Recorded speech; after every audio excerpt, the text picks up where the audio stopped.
People who get locked into a vision. All right, that's it, man. That's their drive. That's their passion. Critics don't matter. This don't matter. They're going to do whatever it fucking takes to be the best at what they do. Hey guys, this is Dave Tate again with another edition of Table Talk. Today my guest is Cailer Woolam, and it just so happened he was in town this weekend for the USPA Nationals and had,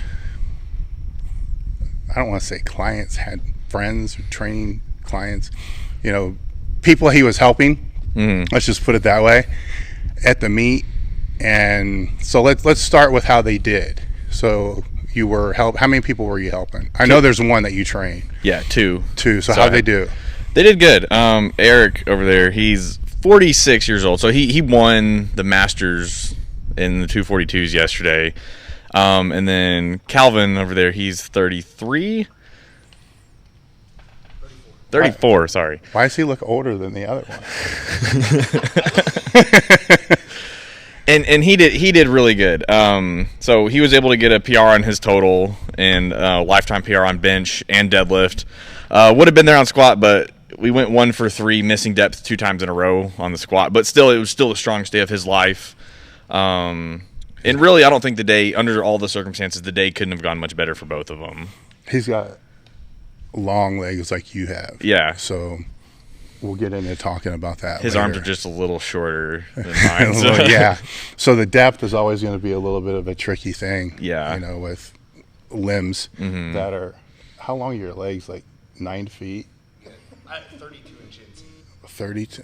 That's Man, sometimes I forget about it until I see him in the single again. I'm like, good God, those legs are so Yeah, long. I saw That your sucks. post. I saw your Instagram post. I'm like, man, that guy's got legs just like he does.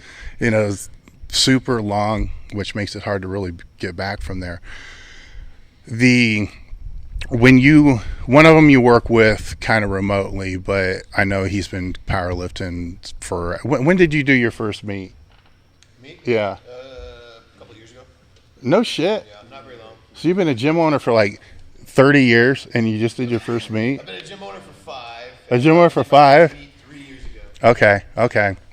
Well, fuck, that's not bad. So your wear and tear is not that bad. Not yet. Yes. So Damn. Okay, that's makes you look less impressive. But anyhow, it's still still good. nobody knows that part of it, though. Yeah. So nobody has to know. When so you got one that you're working with basically 4 days a week, 3 days a week, or whatever the training schedule is. So almost a training partner. Would it be a training partner for you, or is it somebody that you're just working with? I work with him. Okay. So we've trained together a couple of times, but you know, most of the time I'm there for him. You know, Yes, like yes. when we train together. Okay. So And the other's remote, but I assume that you've seen him train yeah. various times from that.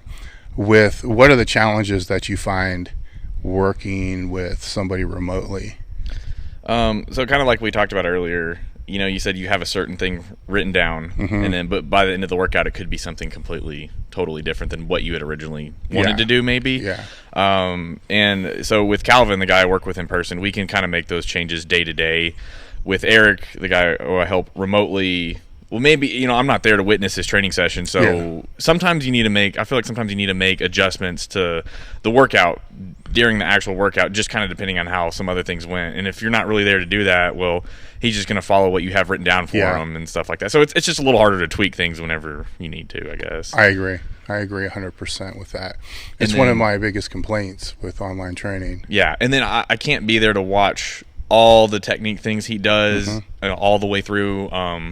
You know, maybe I only want him to take a certain amount of time between sets. So I'm going to pick on him a little bit because he'll send me updates for his workouts. And he's like, okay, so here was the first set. And I'm like, all right, cool. You know, look good. And then I get his next one and it's like 25 minutes later. And I'm like, are you taking 25, 30 minutes between each set? I was like, what are you doing? You know, so I don't have control over things like that. Yeah. Which is important because with looking through your videos of your own training, there's no doubt that you're a technician in what you do, that there's total focus on the technique. So if you're working with somebody remotely and all you're seeing is like the first warm-up set, which is going to be a little fucked up because they're still tight, you know, they're not warmed up yet. Yeah. Or you see the last working set, which is going to be fucked up because the weight's so heavy, it's going to try to throw you out of the position that you're supposed to be in. You don't want it to, Right. but it happens. Where what you really need to see are all the sets in between. But I could imagine as somebody helping somebody remotely, the last thing that you want to do is to sit there for 45 minutes watching somebody train. And brings up a funny story. I remember when Steve Goggins, and I don't know if he still does remote training, but the way that he used to do it is he would have people Skype him, and then he would have 4 or 5 different, they'd have to obviously train at the same time. So it's like, okay, you're Eastern Standard, you're Central Time, so he's trying to figure this out. And then he'd watch them all on their screen and be able to see the warm-ups and be able to see all the other stuff, which I could see working, but I could also see being a huge stressful mind fuck, because you can't, you know what I'm saying? You're like, oh my God, because in the gym you're watching like one. Yeah. Unless you're calling the people out, like screen 1, go, screen 2, Right. go, and kind of from there. And and if you're the athlete, like, I wouldn't want to do that. I wouldn't want to have to worry about setting up my camera to do this. I just kind of want to go in and train. You know what I mean? It's just, I was going to ask about your own training. Do you train with other people or solely pretty much by yourself? I'm by myself pretty much all the time. Every now and then I'll make sure I'm there when the gym owner's there or something, so I can have a spot when I bench press. That's like the only time I ever need anybody there. Okay. Other than that, I like training by myself. And sometimes that's kind of my only option most of the time. It's definitely doable. I mean, Mike, and I trash his last name all the time, Tuchinger, you know who I'm talking about. Mike? Mike. Yeah. He's been training by himself ever since for like 20 years. And guy's won multiple IPF World Championships. I don't know if I could personally do it. Do you walk your squats out, or do you? I walk them out. So you walk them out. So it's in a rack. Yeah. So you got the rack there for the support. Yeah. And so I can see you at the bench. I'm not going to lie. I've powerlifted most of my life.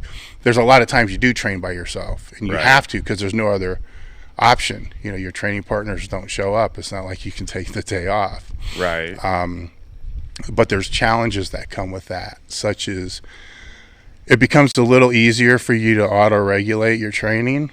As we talked about earlier, you got to make those adjustments where if I'm watching somebody in the gym, I can tell from their nonverbals what kind of mood they're in, if they're tired, if they're not tired. When it's yourself, you don't know if you're really tired or if you're really just not with it.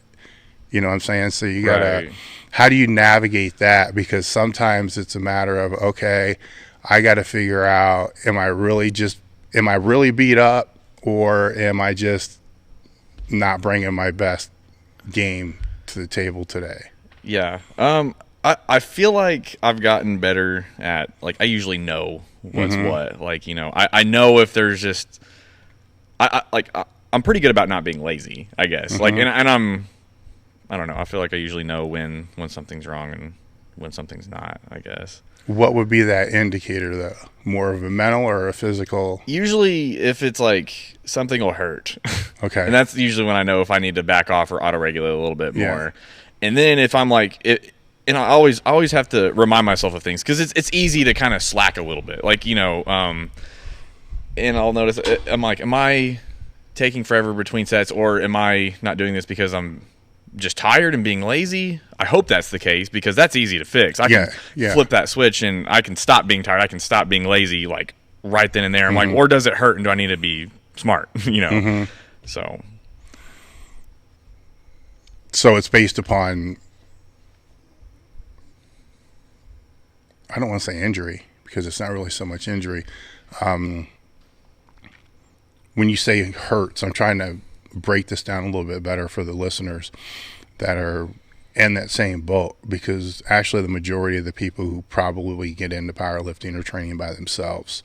So the word hurt, can take on a lot of different definitions. It's kind of like the pain scale with the smiley face and then the real angry face, and like, where are you between this? When you say hurt, is it more, we'll just exclude and just assume that everybody knows the difference between muscle soreness, which could be an indicator. I mean, you could be sore from your squats coming into a deadlift day, which could be normal or may not be normal, which would be an indicator before you even came in. But usually in that case, after the warm-ups, it will kind of work its way out. Right. I assume what you're talking about is, I'm trying to think of an example of, or just tell me like a shoulder feels a little jacked up and you keep going and the shoulder, slowly it starts to feel a little bit better, then cool, you just keep going. But if it doesn't start to feel a little bit better, you just kind of stay to a normal plan. But if it does start to feel better, you go back to your original plan. Yeah, right. Okay. Just kind of get back after it. And then I have like some existing injuries that I always have to be mindful of. And usually if those are not an issue at all and I feel good, well, then I'm pumped. You know, I'm going to go destroy my training that day or whatever. You know, like I know I'm not going to be like lazy when I walk into the gym or anything like that. How many days a week do you spend on how many days a week do you train?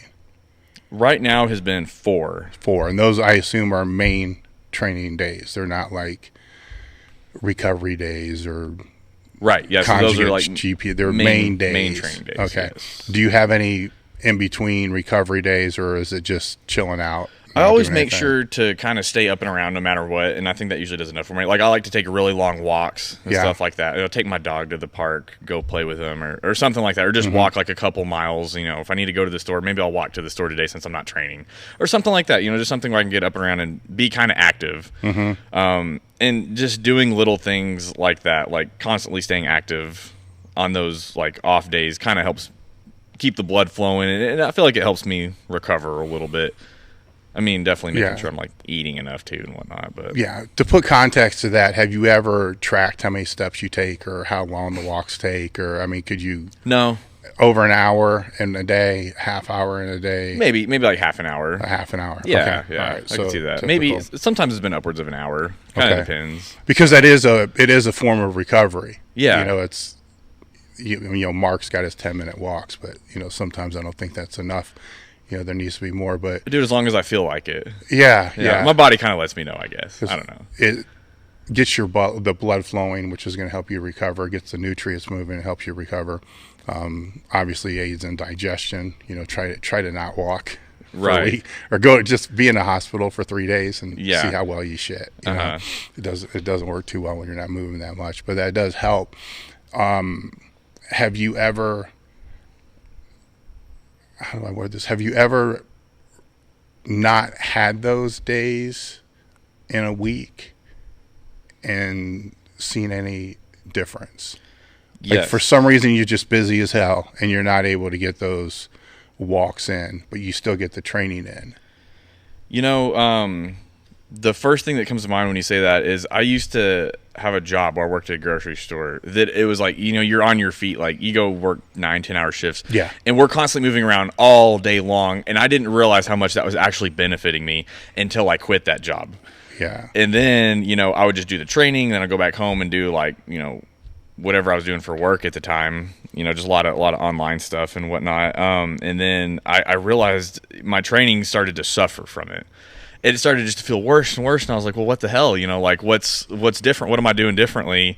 And I realized, I was like, you know, I'm not, like, up and around all day like I used to be. I'm a lot more sedentary. Like, I'm like, the only time I'm really active now is, like, when I'm going to the gym, and I'm not doing all this extra stuff. And I was like, well, maybe I need to start implementing some of that back in somehow, or just not to the same extent, but I need to start doing more stuff like that, like, just kind of not sitting around as much. Cool.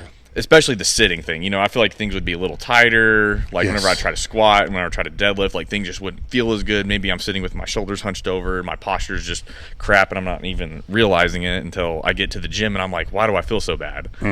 So, man, just little things like that. Since you're, correct me if I'm wrong, your training week is based around your training. Or not your training week, but your week. Your overall week is based around your training. Yes. So that gets put into your day planner or calendar. Oh yeah. First, okay. Yes. Where do you put it? Do you put it in the early morning, afternoon, night? Where? Because you can put it anywhere you want based upon your schedule. So where do you put it? And I guess I am lucky enough to be able to do that.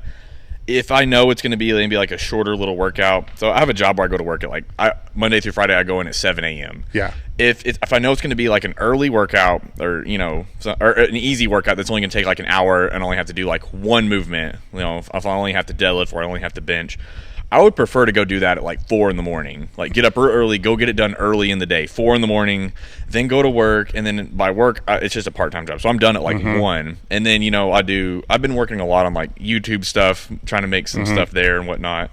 And just like a couple other things. And then I have the people that I go train in the afternoon, like in person. So yeah, and I would rather just focus on all those things later in the day instead of trying to fit my training in later in the day. So I'll go train in the morning, and it's just out of the way, and then the rest of the day is just great after that. But if I know it's going to take me a little while, well, then maybe I'll go after work when I get off at like 1 before I have to like train my clients later on in the day or something like that. Okay. So, but then that pushes your social work, your promotional work later. So you're up later. Then. Right. Okay. So, okay. And the 4 in the morning works for you? it has been. It's not too bad as long as I can.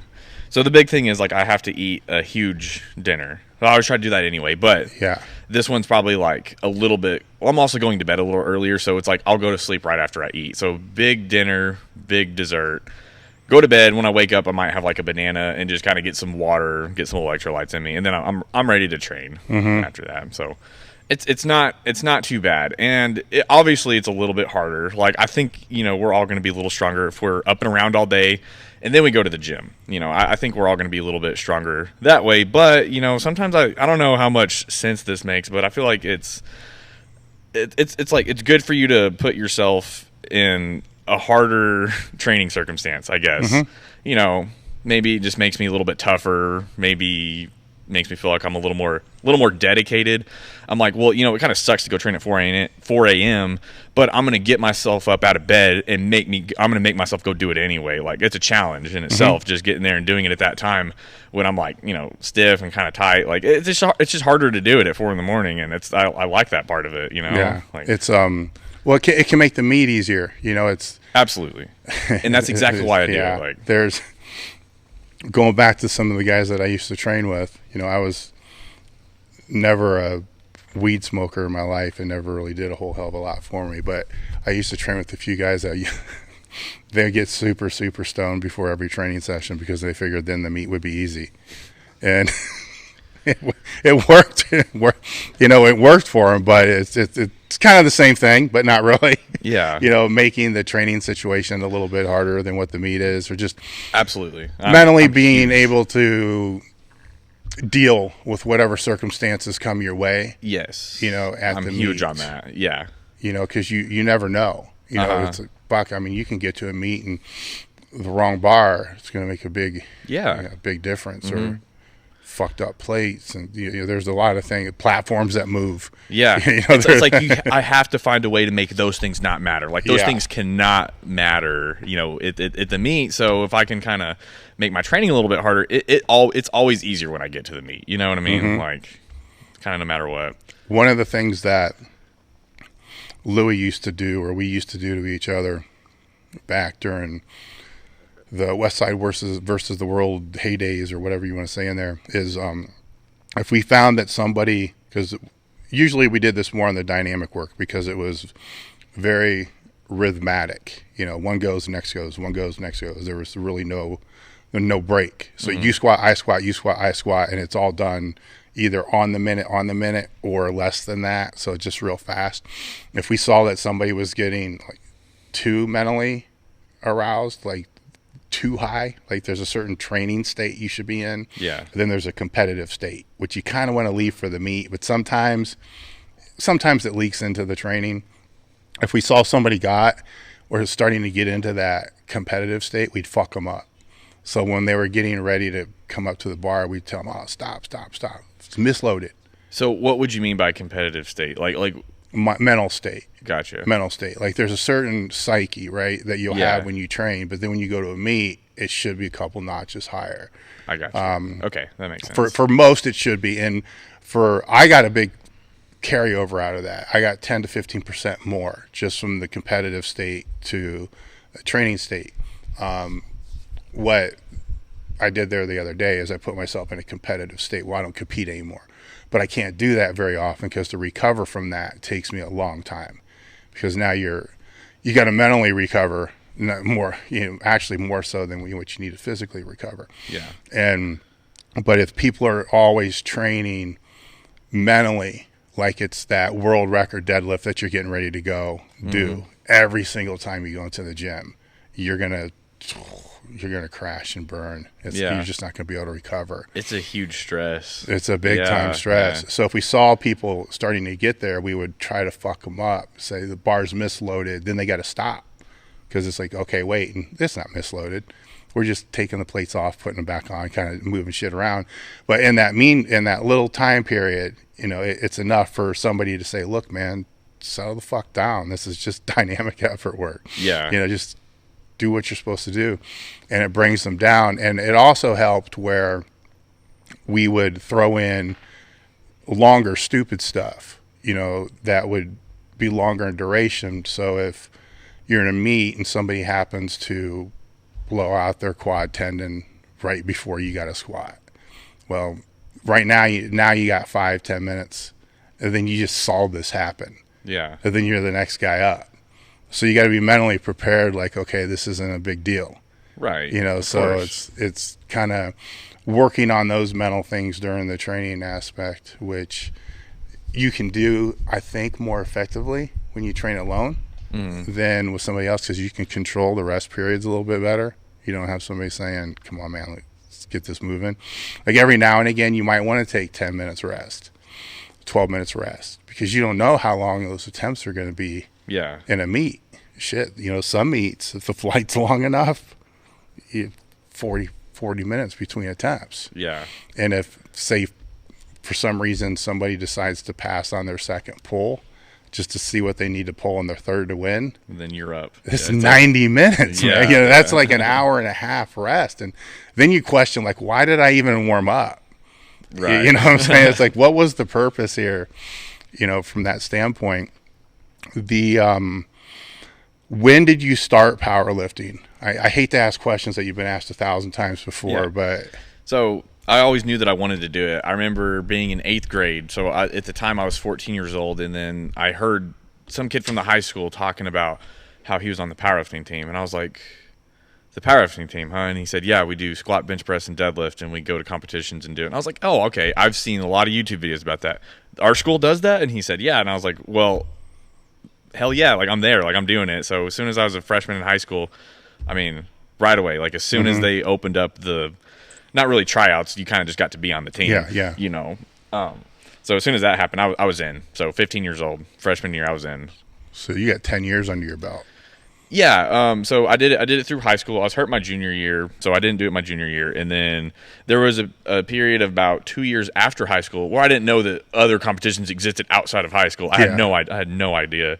So I didn't do it for a couple years outside of high school. And then once I found out that there was more meets, I've been back into it for 3 years now. Yeah. So with that, I'm gonna throw a little, not a rant, but to anybody who runs high school meets or that is part of any of the high school federations, I think they should go back and listen to what he just said again, because the transfer rate of high school powerlifters that actually move and compete in USP, I don't care what federation, but compete after high school, it's fucking horrible. It's terrible. Yeah. There's probably, I think it's been a while since I checked the actual high school numbers. I think there's more Texas high school powerlifters than there are total competitive powerlifters in the whole United States. I would absolutely believe it. And there's the THSPA website. Yeah. I looked at it not too long ago, and you can see the total at the bottom. I can't remember how many it is. I know it's well over 10,000. It's insane. 10,000 kids this year. Yes. It's crazy. So I think huge. I think last I checked with, I always joke every time I say, openpowerlifting.org, because it's on every fucking podcast now that I say this. I think it's a great resource. I really do. As long as people use it the way I think they should, like go to the open class, fuck all the subdivisions, look at where you rank, open. Yes. All right. Yes. Look at that. All right. So you're 86. So you're 91. You're 150. You're 300. Who cares? Just be better. Exactly. And keep working up. Let the debates happen amongst the guys in the top 15. Let them bitch about, the walkout, this. Because that's really the only place that really fucking matters. It's not like the guy who's ranked 300, if he used a monolith, would be ranked 30th. It's just not. It's not going to happen. But I think if they use it that way, it's kind of, when I came up in the sport, it was Powerlifting USA. So every year we waited to see where we were ranked, and then what do I need to do to get top 10, top 20, top 5, and then first. It's like usually it was first. Like, oh fuck. I mean, there's always that outlier. It's like, oh my god. How is Ed Coan 300 pounds higher than the second place guy? Yeah. Like, this is fucked up. I'm getting out of this class. But I think it's a great way to kind of check. But I think according to what I saw, and it's probably been a month since I really looked at it, there were like between 30 and 40,000 total unique powerlifters. Now that could include duplicates. If you're entered under 2 different names, right? You know what I'm saying? Or somebody gets married and they change their name, they're going to be in there twice. So it brings it down a little bit. So a quarter, like that's just Texas. And right? It might even be more than that. Yeah, I mean, that's just Texas. It's again. also big in Jersey. It's big in Ohio. I bet there's 100,000 high school powerlifters that when they leave high school, and I understand that's a different. You leave high school, you're moving to a new chapter in your life. Yeah, it's a big change. You kind of have to go more out of your way to find competitions. Yes. Yeah. And you may not even know. That's my problem. Is I don't even think they know. I had no idea. Yeah, I think that the high school federations, this is my conspiracy theory, purposely don't want the high school lifters to know because they want to keep them in their federation, but they're not going to. Very few are going to say, yeah, I want to go to the APF or the USPF teenage nationals and get my ass kicked. Better than that. No, I want to go lift in the open class, which is what I did. But I had guys helping me at the time that really didn't give me a choice. They let me enter one teenage meet just for my own ego and satisfaction, and then said, okay, you see, you're stronger than everybody else now. Who cares?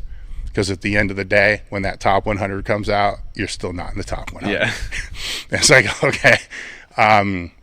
But I would like for those, even if it's just the lifters listening, which they may be listening because they'd be fans of yours, look and look at the different federations. And even if you're still lifting in the high school is weird because sometimes they'll compete every week, so in the off season, I guess, since they would have an off season, go hit, a local meet. Who cares, the federation? Go hit a local open meet and just get involved. Yeah. Because they're going to meet lifters who are better than they are, which is, we'll talk a little bit about that, but it helps you tremendously. It really does. It's huge. And then it will keep them in the sport. I think that can double the sport of powerlifting like that. I mean, everybody's concerned about growing the sport, but nobody's looking at the youth of the sport. They're looking, all over the place. When you got out of the high school powerlifting and came back in to the powerlifting, how long did it take you until you realized that you had more potential than you thought? Well, realistically, I mean, everybody's got an ego in the sport, right? But there's a certain point where you're like, you know what? I think I can do something here. Man, I remember looking at, the first thing I looked at obviously was like maybe some smaller records, like some federation records for the deadlift. And I was like, hey, I'm getting pretty close to that one. Maybe I'll go try to do that one first. And then I got there pretty quick. And then I started looking at some all-time world records. Mm-hmm. And I was like, in the next couple of years, I don't see why I couldn't have 198, 220, and maybe 242. And everybody just thought I was fucking crazy. Mm-hmm. Because I remember telling people about this, and they just looked at me like, okay, sure. But, it kept climbing and climbing, and I was like, I'm getting pretty good at this deadlift thing. I'm trying to think how long that took me. Maybe like... At some point, you realized this.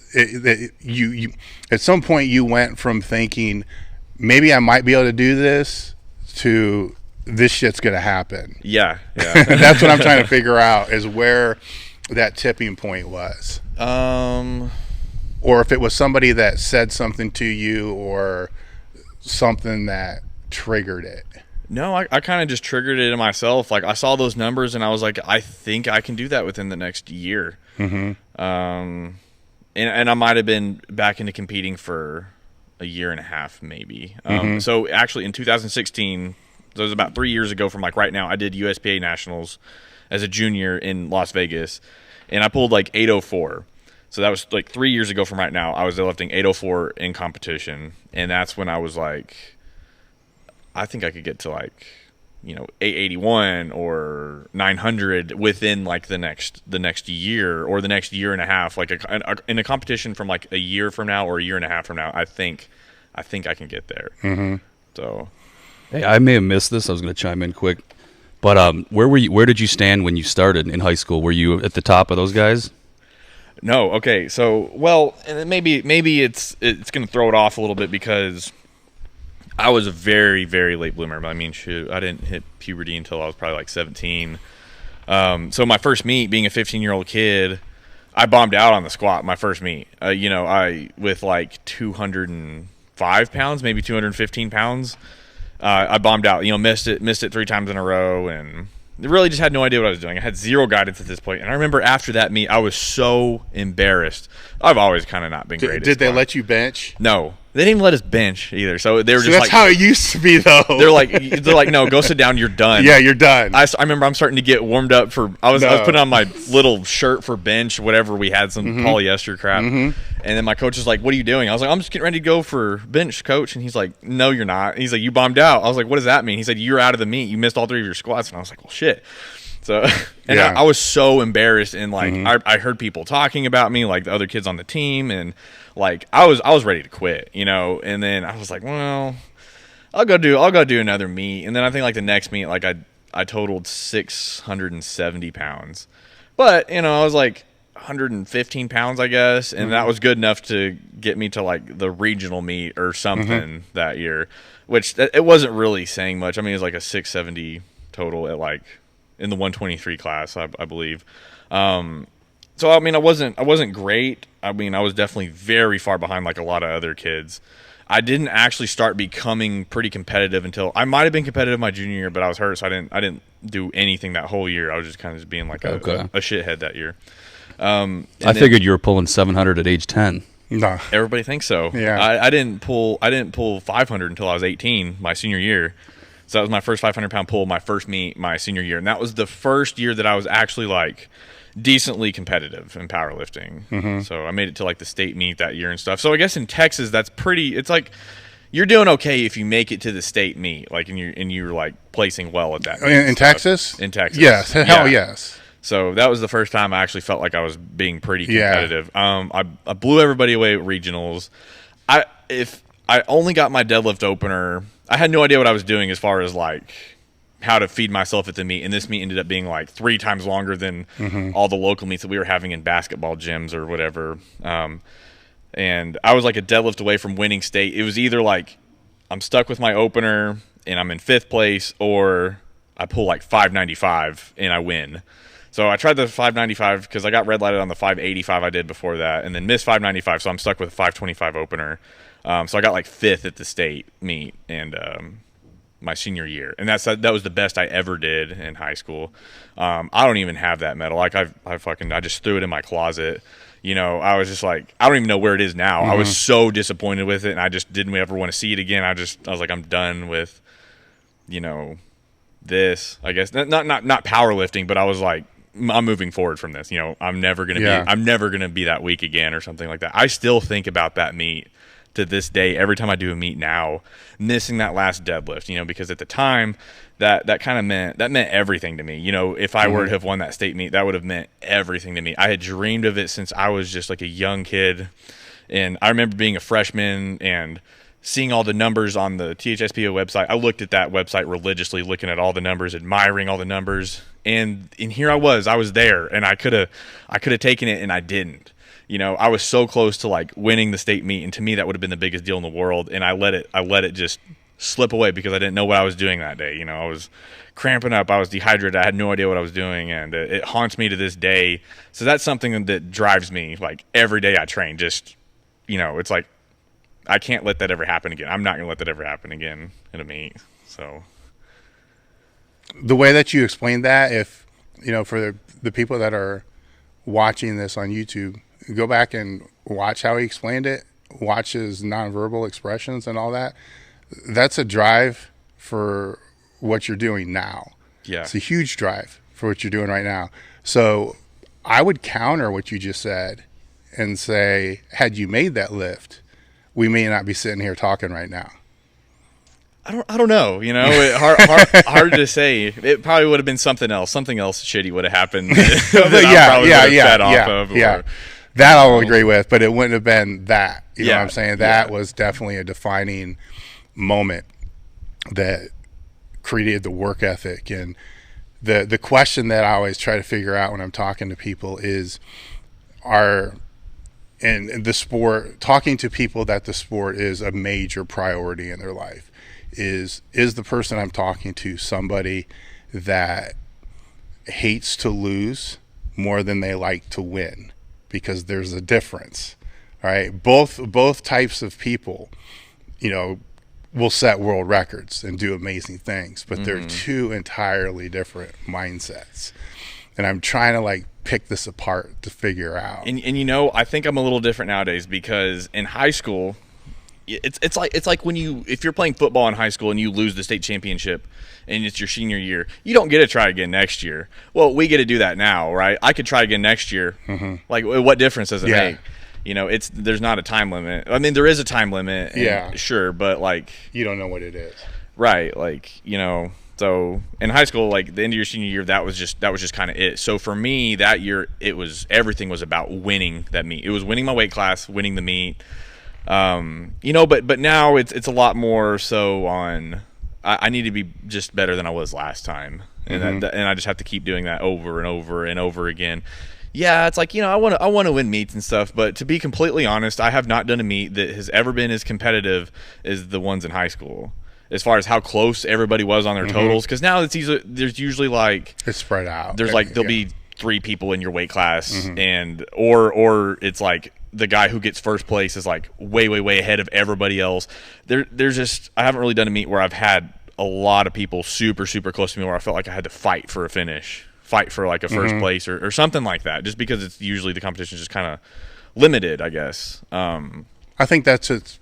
You know, going back to the ranking system, I think that, you know, that what I advise most lifters, and it's a little bit different in your position, because there are money meets that they're invitational meets you're qualified for that you can go to, is that most people just need to find a really good meet director, somebody that puts on a good meet for fucking the federation, whoever puts on a great meet takes care of the lifters, and then go to the meet, lift, and see how you rank, and just go off of that. Because you can go to try to compete against a certain person, like you want this guy, man, and then you go and then he gets hurt 2 weeks out, right? And then there's nobody else, he's the only other one that was really there, where at this other meet that was 3 weeks earlier, there were 3 or 4 other people that you might be better than, but 2 of them happen to out-total you at that meet, and you're like, damn it, I should have been at that one. Yeah. You know what I'm saying? So it's just a weird time,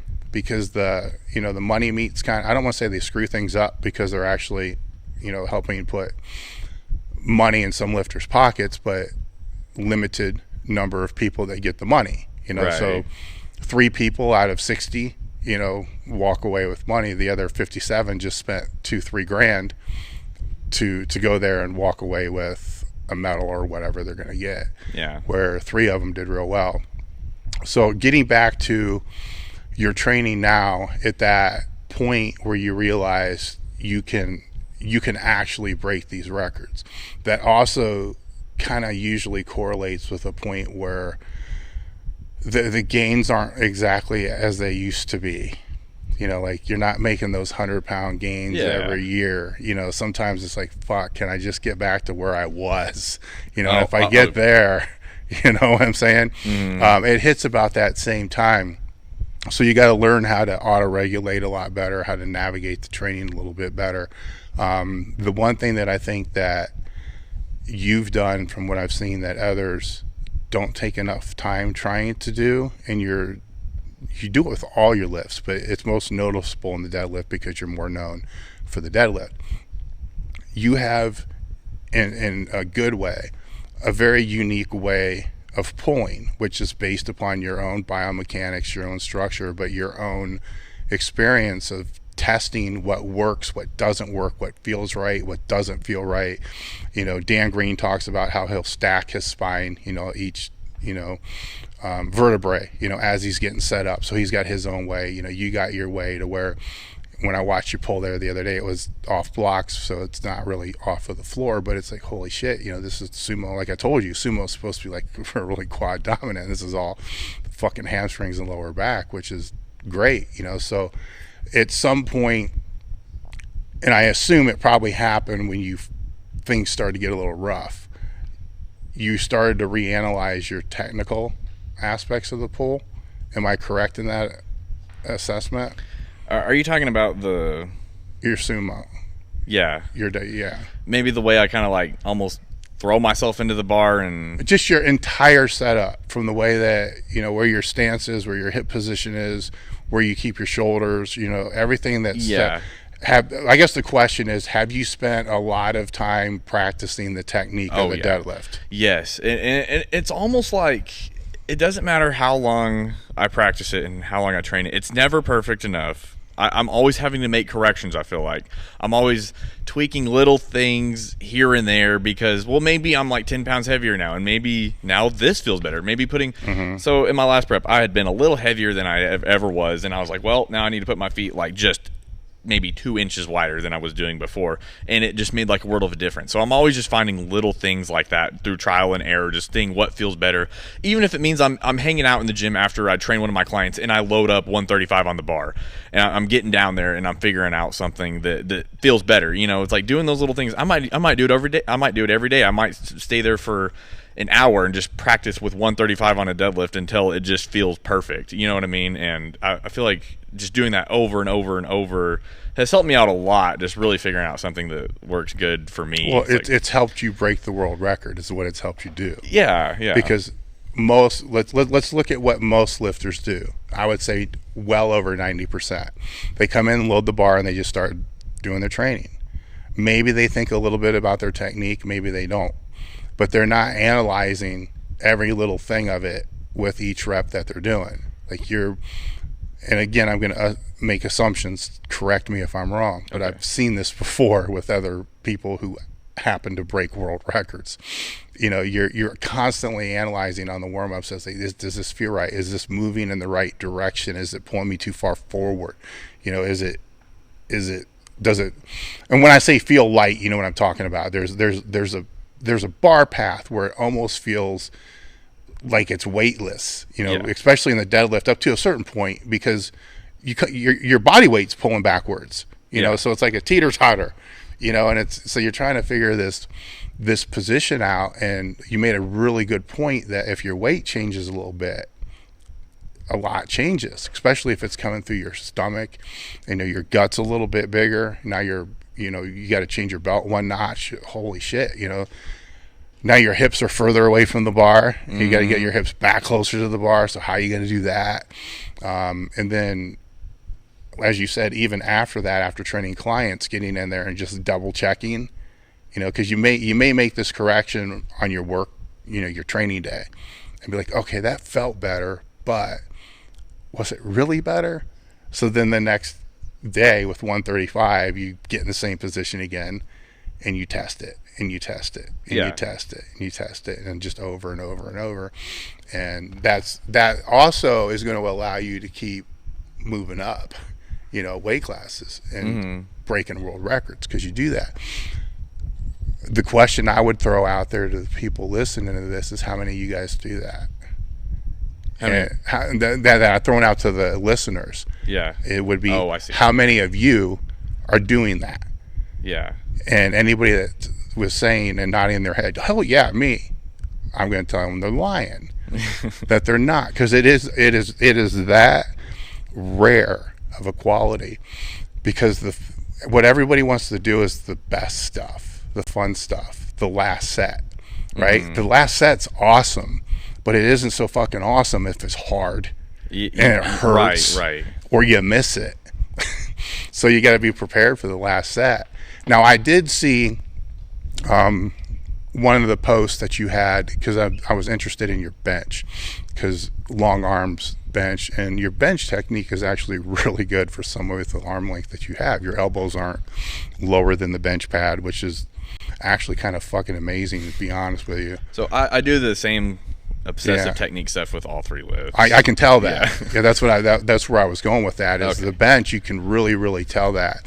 The squat's a little rough. The squat. It's a I'm not saying challenge. I'm not saying you have bad technique. It's just the way your structure is. Now, when you go up in body weight, your squat's probably going to go through the roof. But is your deadlift going to take a hit? That's where this all comes in again. So being super super anal, I don't know what else to call it, about your technical aspect of the training is key. And if there's any takeaway that anybody has from this podcast, that's it. It's huge. And my advice to you would be, don't ever stop doing it, because as soon as you become lazy on that, that's like taking the best. Let's say there is one best accessory, which we all kind of know is bullshit, but let's say there's one best accessory. That's like taking your best accessory and saying, I'm not going to do it anymore. Yeah. How dumb would that be? You know what I'm saying? Right. So I think that's what I was wanting to dig through the podcast to try to extract from you, is what is that, And people always ask, what's your favorite deadlift accessory movement? And I'm like, deadlifting. Well, yes. I don't know. That's the first thing I go Well, with. you know what? Let's go into that, because Start there. yeah, because you pull sumo but train conventional, right? So there's a reason for that. So what is your reason for that? I know what is your reason for that? Well, it's always been something that's so we're going to have to go back a little bit in time on this. So in high school, when I was powerlifting and stuff, what was a conventional deadlift? We didn't know. We weren't taught that. We were only taught how to sumo deadlift. Oh, really? If we ever saw somebody doing a conventional deadlift, it was the weirdest thing. And we were like, what is that person doing? Oh, they're going to hurt their back. Our coach said we're going to hurt our back if we deadlift like that. So it was a back thing. And our athletic director was an idiot. And he told the powerlifting coach, hey, they can only pull sumo, or, it had something it was something like that. So everybody deadlifted sumo on our high school team. And that was like mostly all the kids in that region of Texas too. And we would see a lot of them doing, we'd see like a handful of kids do conventional at a meet, and it was like the weirdest thing ever. Hey, look at this guy. Look, he's got his feet are close together. We didn't call it a conventional deadlift. We're like, look, he's deadlifting with his hands outside of his legs. And then after high school, He's doing a sumo with the hands outside of the legs? Yeah. Yeah, he's deadlifting with his hands outside of his feet. It's like, it's weird. Like, what's he doing? Yeah. So after the season was over, in my senior year, I started doing conventional deadlifts because it just felt like it made sense. So I started doing it all the time, and I was really bad at it, and I kept getting better and better and better at it. And I was like, you know what? Like, I feel like this is a lot harder. I feel like maybe I'm building more muscle in my back and my hamstrings and glutes. I feel like I'm getting more out of this. And I've never done this before. So I did it for years. A couple years out of high school, maybe 2.5, maybe close to 3 years. And I didn't sumo for a very long time. So the first time I actually deadlifted 700 pounds was a conventional deadlift. And then I eventually ended up going back to sumo because I was doing a meet, and I attempted 711 pounds on my second attempt, conventional. I missed it. It only got to my knees, and I'm like, oh, well, that sucks. And I was like, well, I'll just go to spread my feet and do some sumo, because I was practicing with some sumo stuff like every now and then at this point, and it was feeling okay. And for some reason, I was doing it in the warm-ups too, even though I was pulling conventional at this meet. But I'd go for my third attempt and I go pull sumo, and it was like just super easy. And I was like, so that right there told me that I was like, all these years of me doing conventional deadlifts has made it to where I've gotten stronger by sumo, and I haven't even been training sumo at all.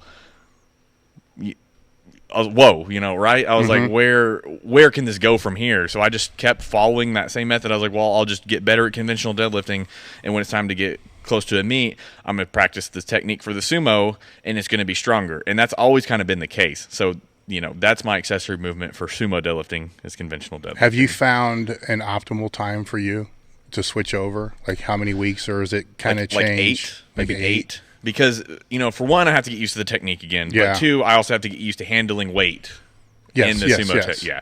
So. And it comes off the floor differently. Yeah. So there's that aspect. It feels horrible at first. Like even Yeah. getting ready for the open, like I remember 8 weeks out was like when I switched, and it felt terrible. And it took several weeks for it to feel good again. And once it started feeling good, it felt good for like the last month of that training cycle up to the meet, and then got to the 950, and then now I'm back to conventional for a while. How do you deal with the mental aspects of the 2 weeks where it feels horrible?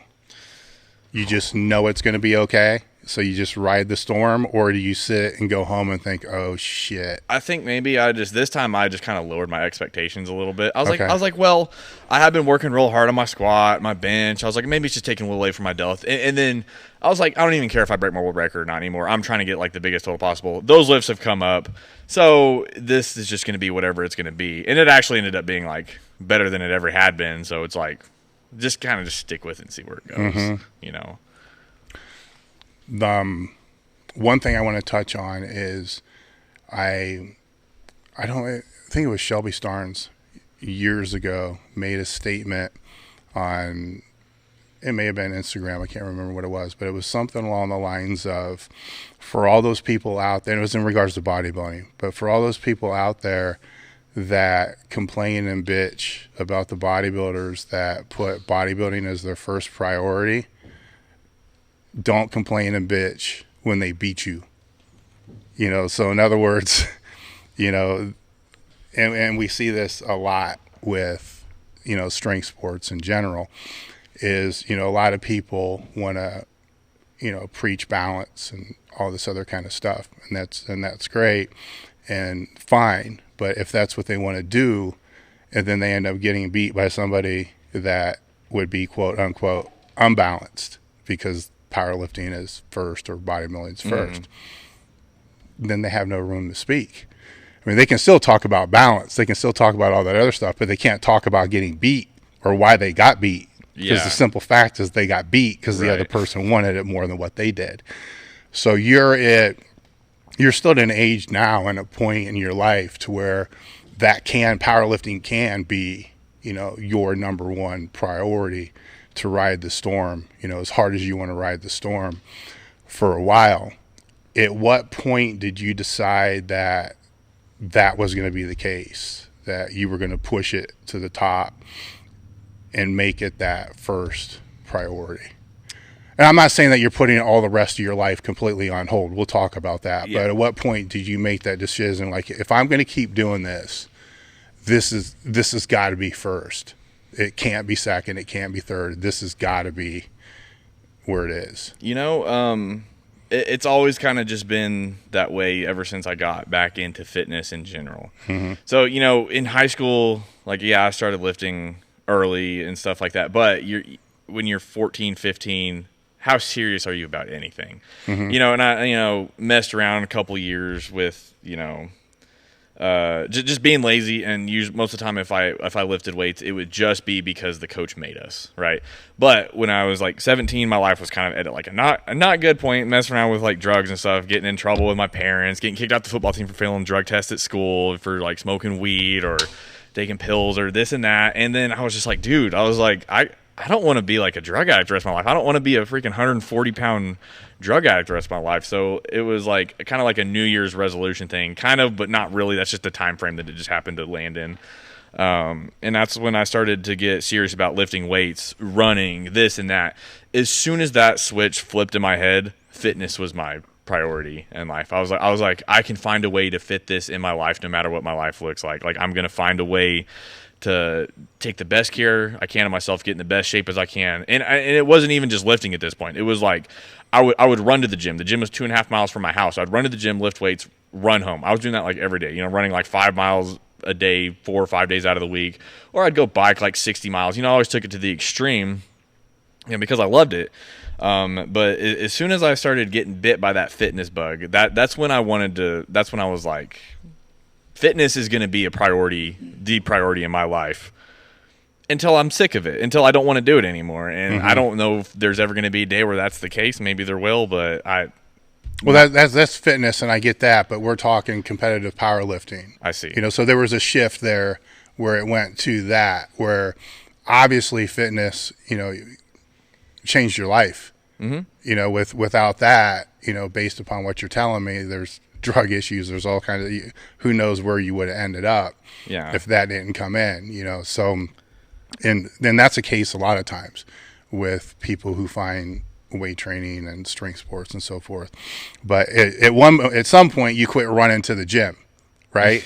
You know what I'm saying? And that was because you wanted to become the best power lifter you could. Yeah, so that's kind of where I was going with it. It's like, I was obsessed, I was dedicated to it, and this and that, and then I did the powerlifting my senior year, and then afterwards, and as soon as I got back into powerlifting like a couple of years ago, I was super serious about getting as strong as I could, this and that. But as soon as I did those first couple of meets back into it a couple of years ago, I didn't know that I could be that much more serious about it than I already was. And it's just different now. This is like just a different passion than the fitness stuff I talked about earlier. This is just like, it feels like this is just me. It's just what I've always wanted to be. You know what I mean? Like, this has always been my favorite thing. I've always had an obsession with just wanting to be the strongest guy ever since I was just like the youngest kid. And then, 3-4 years ago, when I realized that I could be like pretty decent at it, and maybe help some people along the way too. That's kind of more where I'm at now. It's like I can be really good at it, but maybe I can help a couple other people be a lot better at it than they would be, without my help or something. So I hope that answers that question a little bit. Yeah, it does. I'm going around a lot. Yeah. And I know why you're going around it. But I want to kind of bounce back because with the drugs and the pills and all that. So that was like, what, a year of your life, 2 years? How many years of your life? Maybe like 2. Like 2 years of your life. So I don't know if I would say that's an addiction or non-addiction or however you want to say it. But it's just that way. Basically heading that way. From a mental standpoint, is the training just as satisfying of an addiction? Think about it. Don't just answer. Think about it for a minute. Is what the drugs were. Tenfold. Okay. Yeah. I mean. Okay. Because one's numbing, right? Yeah. You know what I'm saying? And like completely one is fulfilling. Yes. That's a good point. Yeah. Yes. So that's another good takeaway, for people that are in the same boat, because there's obviously huge pill problem, huge heroin problem, a lot of other problems where if you said you want to help people, right? It's how often do you tell that story right there? That for 2 years of your life, you were basically on pills and getting high and stoned all the time. Every now and then. Yeah. Maybe you should tell it a little bit more. Yeah. All right. Because the people that receive that message, if all they do is go into the gym and they start powerlifting, they don't have to be great, right? The endorphins are still going to be there. They're still going to get stronger. There's a certain satisfying quality of going from a 135 deadlift to a 185 or 2 plates, 1 to 2 plates and so forth. With it being the priority that it is now, the only advice I kind of throw out to you guys, because I was in the same position where for me it was,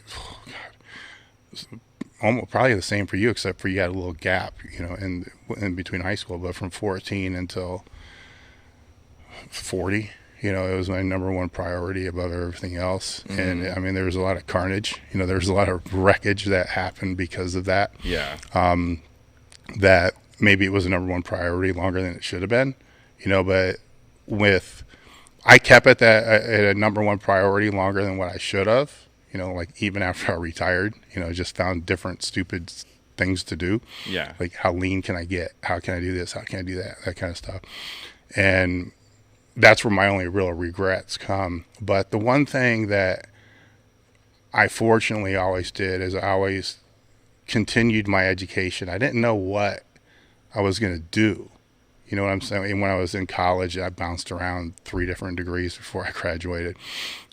And it was really just the last 2 years of my college that was a 7-year stint, I believe, for a 4 years bachelor's degree, which kind of shows you where powerlifting ranked. Yeah. If the class was during training time, fuck it, I ain't taking the class. If I got to wait a year, well, fuck, there's another year. But that's when training is like, okay, I want to do something with this training thing.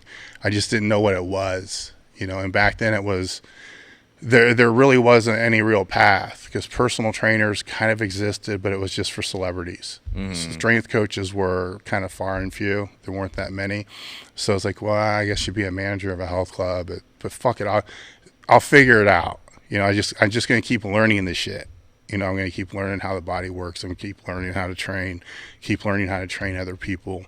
And then when the time comes, I'll have at least a knowledge base, something that I'm working on to be able, I don't want to say to fall back on, because I think that's a really stupid phrase, because that means like you're going backward. Yeah, it's like you failed. Yeah. It's like something that you fall into. It's like whatever that next chapter is.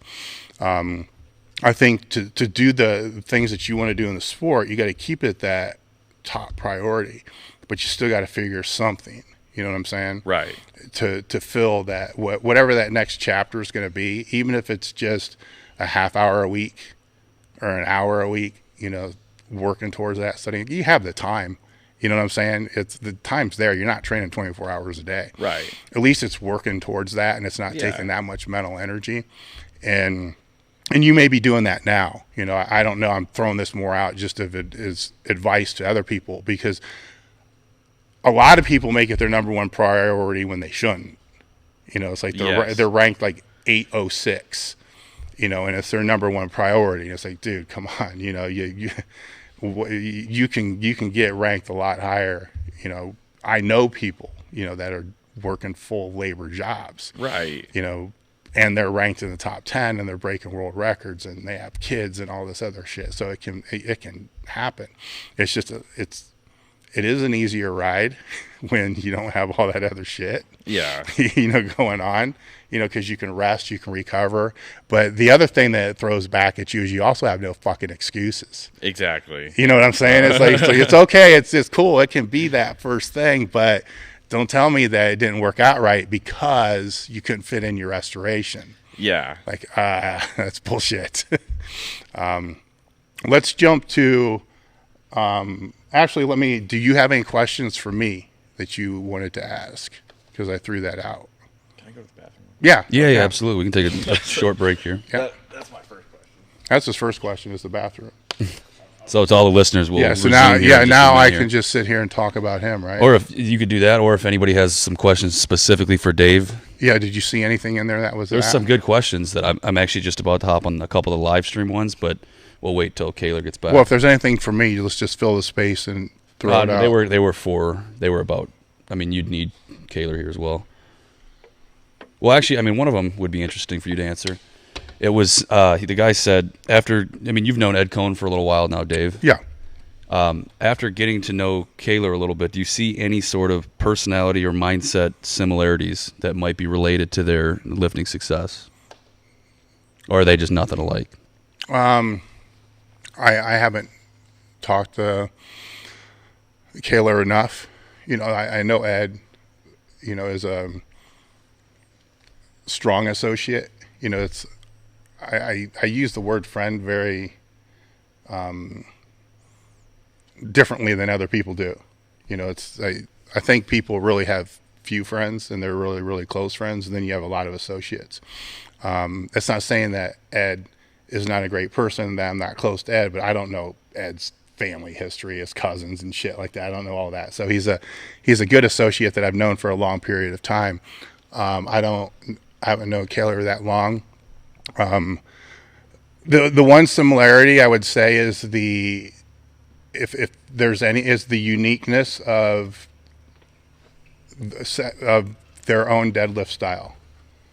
Because Ed had his own style of deadlifting that was unlike what other people were doing at the time, kind of like a modified sumo, but it came about a lot for the same reasons that he was saying earlier, you know, from playing around with different stances and so forth. And Ed also did most of his training conventional, and then only switched it over before a meet for timing issues, because timing was a big thing.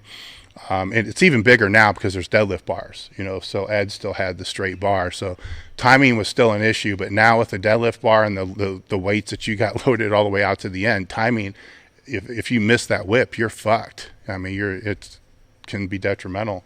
It screws a lot of lifters up, actually, if they're not used to a deadlift bar. Then they go to a meet that has one and they do pull enough to where the weights are getting way out towards the end.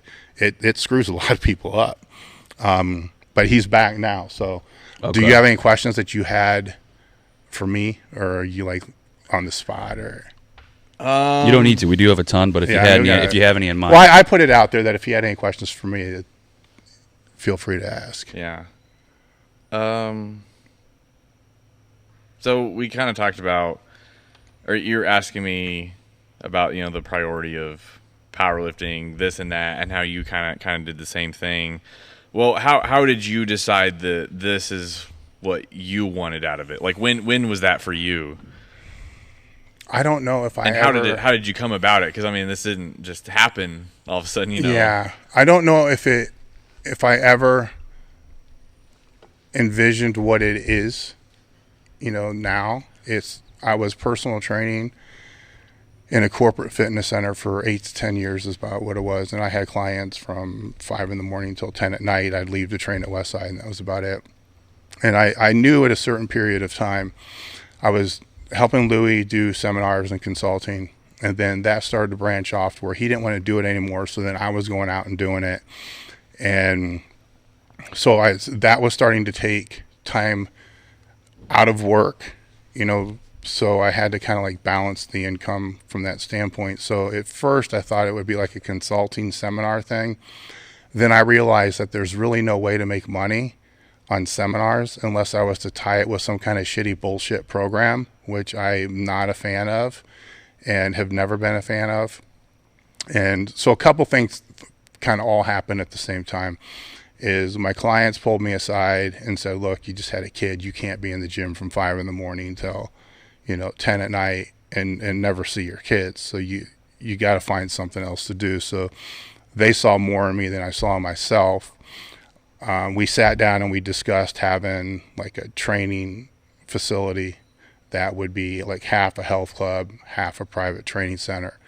Parisi's is an example of that. The Spot Athletics is kind of an example of that. Parisi's is probably more of an example because it has a health club. And so there were multiple income streams, but under the same roof. Okay. Is what that was. Like, well, if the personal training doesn't work, because, you know, we don't want, the goal here was to not have to be at a certain location all day long. And right around the same time, my wife was complaining in the gym because she was powerlifting at Westside as well, that she hated her job. And Louis had a mail order thing going on at the time.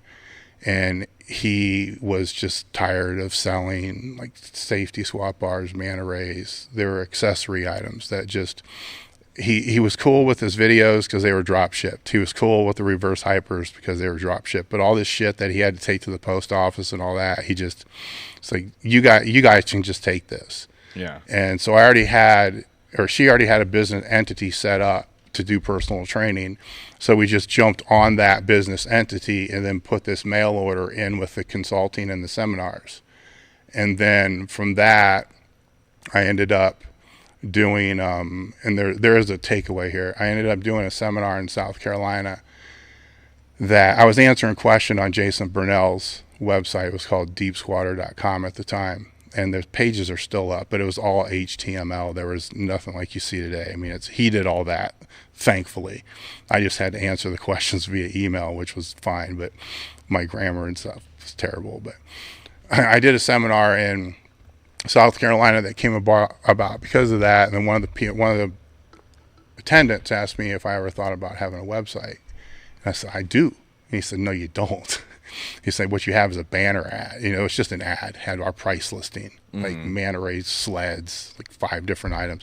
It was basically the same ad we had in Powerlifting USA, just as a page on the web, on the internet, that you couldn't click on anything. And that was my website.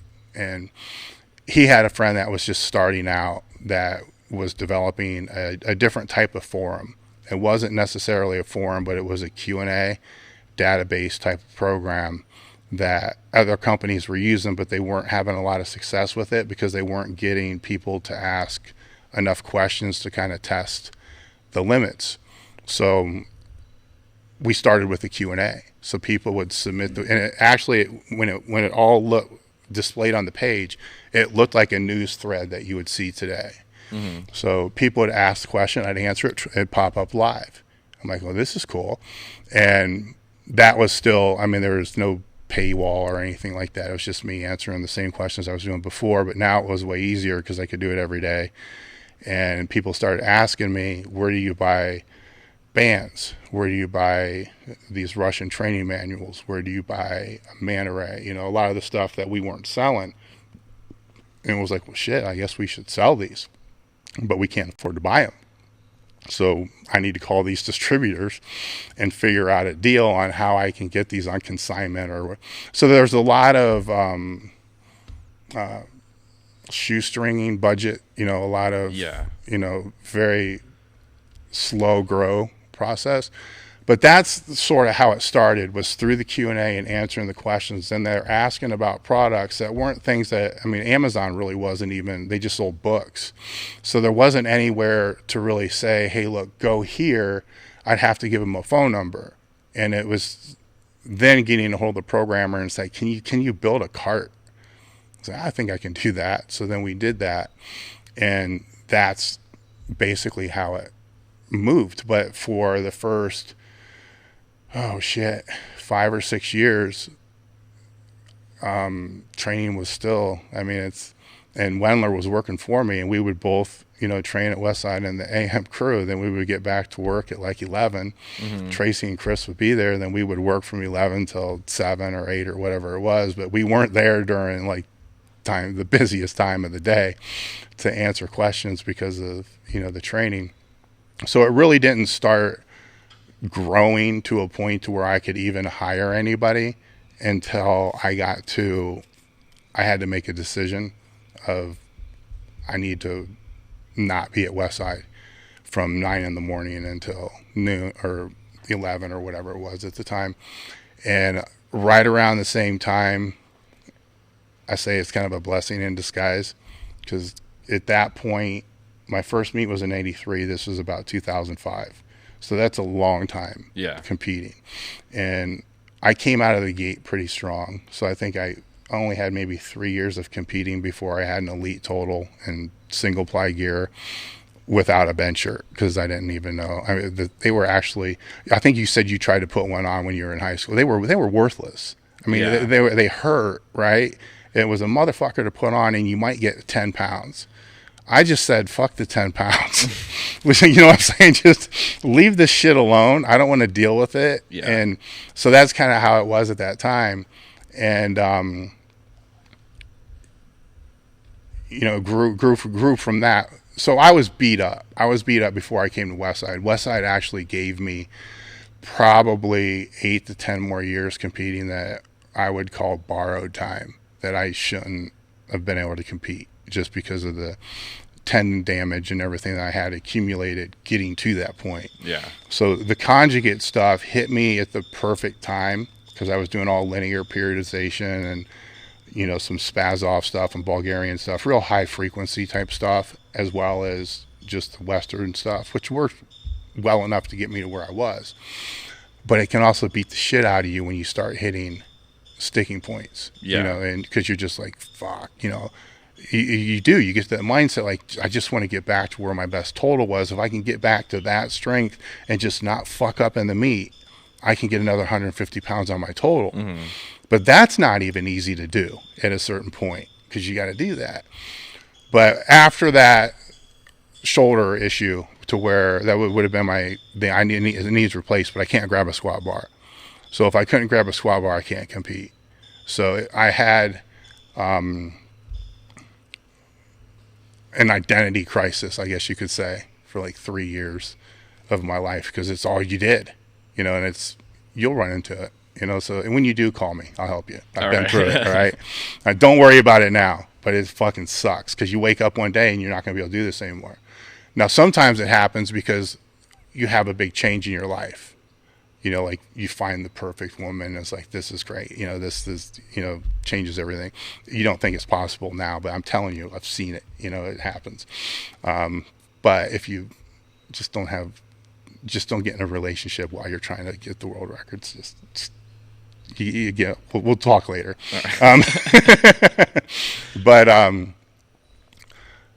so it's to kind of summarize it, I kind of fell into it, but not really, because my parents had their own business, so I was always kind of learning about business. I was always studying training. That was a passion of mine, because I figured the only advantage I was going to have, especially when I started to get hurt, was I had to know more. I had to know more to be able to work around the injuries or through the injuries. And then when it did get to the point where it was like, okay, I'm not going to go to Westside to train anymore. I'm just going to train when I can. I put every open hour I possibly had into studying business as much as I could, because I knew I had to. Right. If I didn't do that, I was done. I mean, what was I going to do? Be a personal trainer the rest of my life? Where there's nothing wrong with that.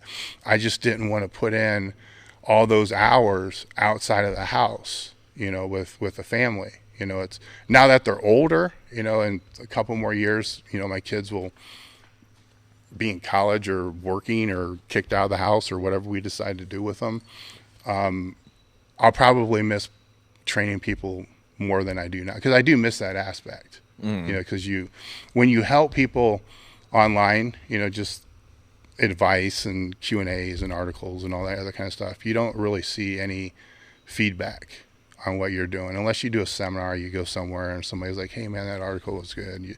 It's just kind of like you're blindly throwing stuff out into the universe, and you don't know if it's really helping anybody, or if it's doing anything. Where been doing it long enough that I know it is, but my staff don't. So it's getting them to see that. So it evolved is kind of how it happened. It wasn't like I decided, okay, I want to have this e-commerce business, because if I could go back and do it again, I wouldn't fucking be in retail. I would have found some other way, because the margins are just too low. It's a lot of work. It's a lot of work to do, and then giving away your number one asset, which is education, for free. So you got a big expense for the education, which has got a huge profit margin if you sell it, in exchange to sell retail, which is low profit margin. But that's how it was. So, but I always was studying the training aspect, so that at least I think kept my brain fresh enough that when it came to studying business, which I really didn't want to do, I was still used to reading and keeping up on that. Okay. Do you have any other questions for Dave? So is it every time you work out that you throw up into that bucket? Because I would imagine that it happens pretty often, because it was labeled and everything. I've never seen anything like that before. So that was one of the most intriguing things. It's not every time. It's, okay. Is it there just in case most of the time? Yes. Okay. And it's got cat litter in it, so that way it's a professional puke bucket. I thought that was pretty cool. When I talked earlier about a training state and a competitive state, I'm kind of addicted to that competitive state thing. Yeah. And Saturday I still train kind of conjugate. So I got max effort work, I have dynamic effort work, but I have to modify things a lot. Yeah. Based upon injury history, prosthetics, and all kinds of other shit. But I can train and stay in a training state, like the set before my last set, and just be fine, not be a big deal. But anytime I cross over into that other side, that is when Louis would say that's when Zippy comes out. You know, I have an alter ego personality. You know, that's when that other person comes out. And when that other person comes out, it usually ends up leaving my body in vomit. You know, so it comes in through my brain, but leaves through vomit. Okay. So it's not, and it doesn't, I purposely, if I think I'm going to do it, I don't eat a whole lot, which I'm not too sure is a good idea, because dry heaves may be worse than actually, you know, projectiling food. Yeah. But I'm not really sure yet. I know the dry heaves don't last as long. For me, I don't cramp with a dry heave. And obviously I've done this a lot, because my answer is kind of intriguing myself right now. Where when it's food, it always cramps, and then it's hard for me to do anything afterwards. Okay. But yeah, it's kind of normal. Okay. Yeah, because I was like, man, is this okay? No. But then Well, it's not. Here's the reason why it's not. I don't have a meet. You know what I'm saying? Yeah, so like yeah. if I fuck up next week, so what? Yeah. It doesn't I get matter. that. I just won't train heavy next week. But I meant, like, I was like almost getting kind of worried for a second until I looked at Janice and I looked at Joe, and I was like, well, I mean, it seems to, okay, I guess it just happens all the time, so all right. No, they just walk around normal. It's funny if it's, Yeah. if I should, John Meadows. yeah, John Meadows, I puked one time. He just, you know, I'm laying on the floor. He just steps over me and goes and changes the weight.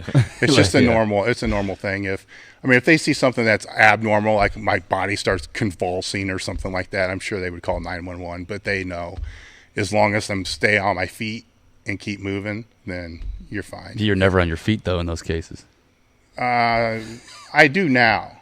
Yeah. I do now. I set the bucket a little bit higher. So I try not to hit the worst thing I think you can do if you're doing stupid shit like that, or high rep squats or another one, especially for bigger guys. You could probably be fine with it. But guys that are, you know, 270, 300, 350, so, you know, they don't do it a whole lot because enough guys have died now that I think they kind of learned their lesson, that they'll try to take 315 for as many as they can. And they end up with like 50, 60 reps. And then as soon as they rack the weight, they hit the floor. And then their heart goes into arrhythmia, and then boom, they're dead. Yeah. You know, so it's like wind sprints. You know what I'm saying? If you played football or anything like that, you're from Texas, I'm sure you had to play football, right? Oh, yeah, of course. Okay, Yeah. so when you're doing the wind sprints, man, the last thing they tell you to do is to hit the floor. It's like you got to put your hands over your head, walk, walk, walk, walk. Then once you get your breathing back to normal, fucking hit the floor. Nobody ever told me that. Yeah, no, you should not fall straight down the floor. I could have died. I could have died. Yeah, I didn't know anything. yeah, no, you don't want to do that. It doesn't mean you're going to die. It just increases the probability, because your heart rate, you want it to slowly come back down, not go from like, you know, a zillion beats per minute to nothing. Yeah. You know? Any other questions for Dave there, Cailer? I think that's all I can think of off the top of That my works. head. Okay. We got a couple more from the live stream here. Yeah. One of them was for Cailer, and it said, have you ever tried to use I don't know if you covered this already, but have you tried to use a deadlift suit for your sumo pulls? Never. Well, I wore my squat suit in high school for deadlifting, because that's just how you did it in high school. But I don't really count that as experience at all as far as that goes. So Okay. I think the only thing that would help if he was to try to, and the way he pulls, I don't think it would help. I think it would Even anyhow, ruin the deadlift suit, it would not help because it pulls up through the crotch. So it would help conventional. It helped that a lot, but because it's like a front wedgie, where what it really does, what people don't really understand, is because it's pulling up through your crotch so hard, it keeps your hips a little higher. Yeah. So they don't drop their hips as low, so the hips stay closer to the bar and the levers shorter. The ones that pull sumo sometimes will go with a real thick, like a canvas suit or something like that, and it usually doesn't help them a whole lot. You know, I think most of the sumo guys just do better if it's briefs, you know, like single ply briefs, just to support the groin. Yeah. And as long as your groin's strong, there's no reason, you know, for it. But I don't think that the way that he pulls, he could put a suit on and get a whole hell of a lot out of it, because very few get a lot out of a suit now unless it's conventional and it fits right. You know, now your conventional might go up. Yeah. You know. Yeah, So and then, you know, one thing I've noticed, if you look at the numbers a long time ago, and we're talking about geared lifting, you look at the numbers a long time ago versus like now, what hasn't changed that much? Deadlifting. Deadlift. Yeah, and that's Yes. why you just can't really get much help from it. Yes. Like- And you know what? The deadlifts, I would have to look to be sure. I'm going to make a guess here. The deadlifts are probably higher now than they were years ago. I mean, if you're to look at depth, you know, Yeah. go down in the depth, and it's because they're not using, you know, the deadlift suits. Yeah. You know, because the suits set that hip position, you know, where people, I think they, even with the suit, they still need to learn how to set the hip position right. Because again, with the suit, it's kind of like what you were talking about with your deadlift form. With any type of gear, if your weight changes a little bit, your technique has to change. Yeah.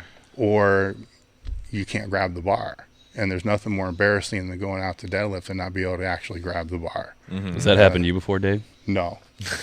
But Not yet. I've seen it happen. It's like, oh my God, like and you can't have somebody go push you down. It's not a good thing. Yeah.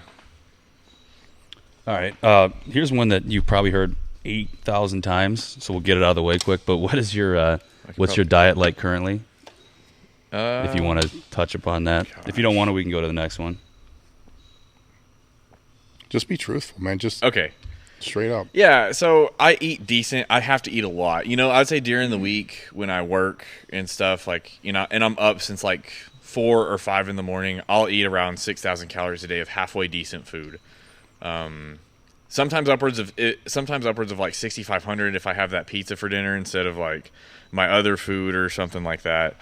But it's fairly decent food most of the day. Lots of snacking, lots and lots and lots of carbs. I mean, I don't really know how much more specific I need to be about it than that. Like, I just have to eat enough and constantly throughout the day.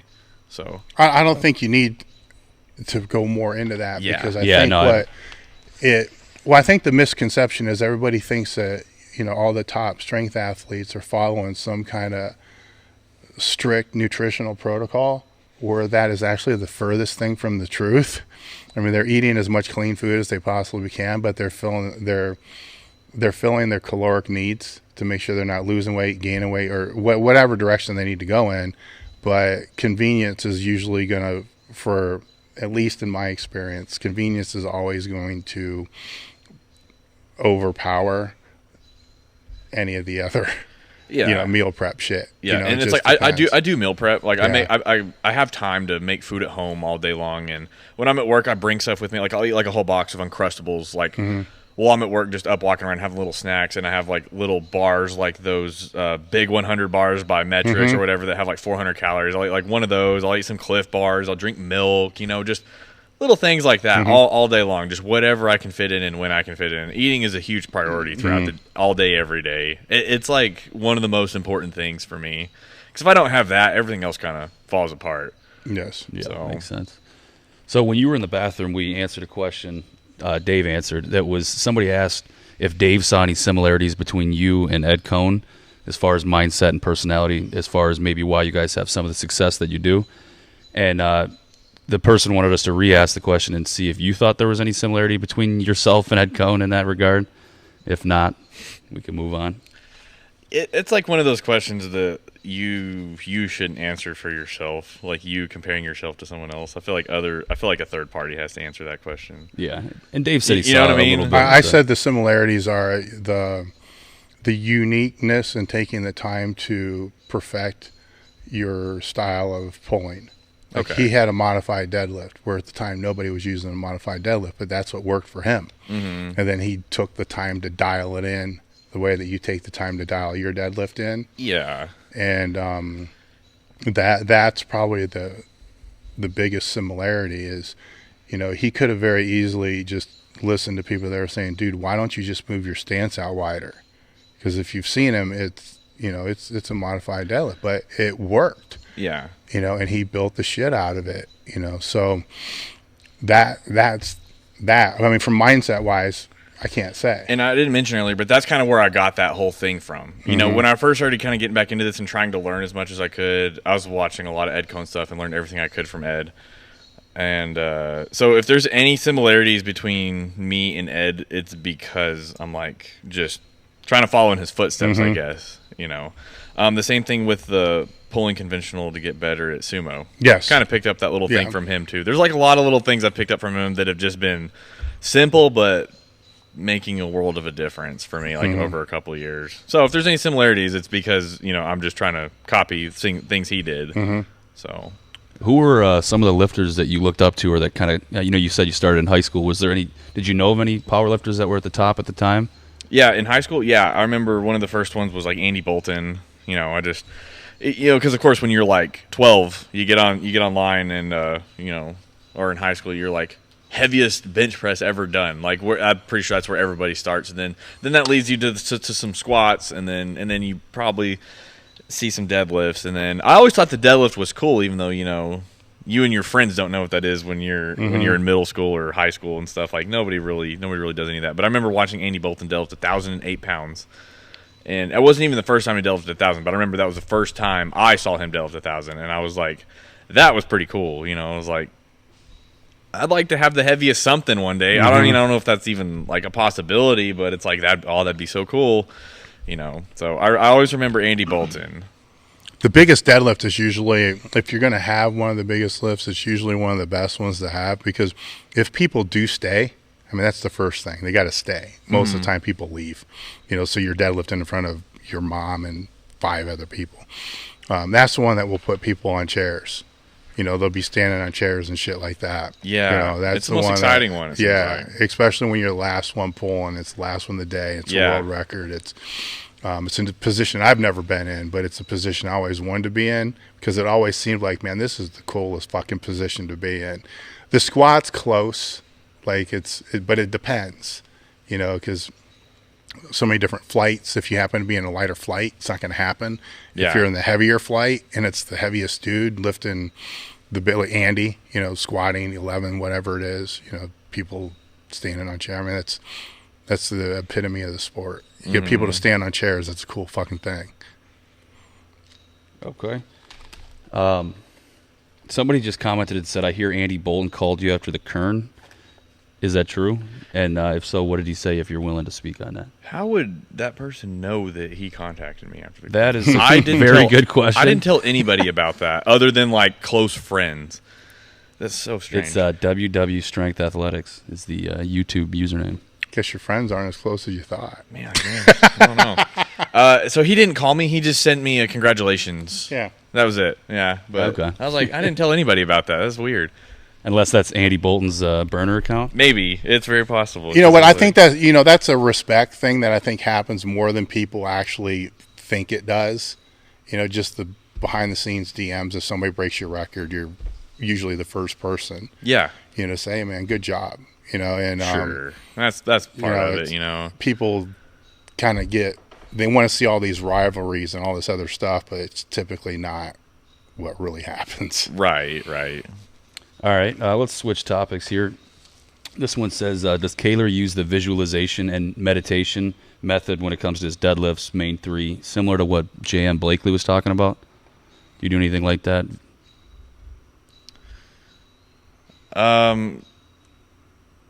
I guess I don't really know what that question's asking exactly.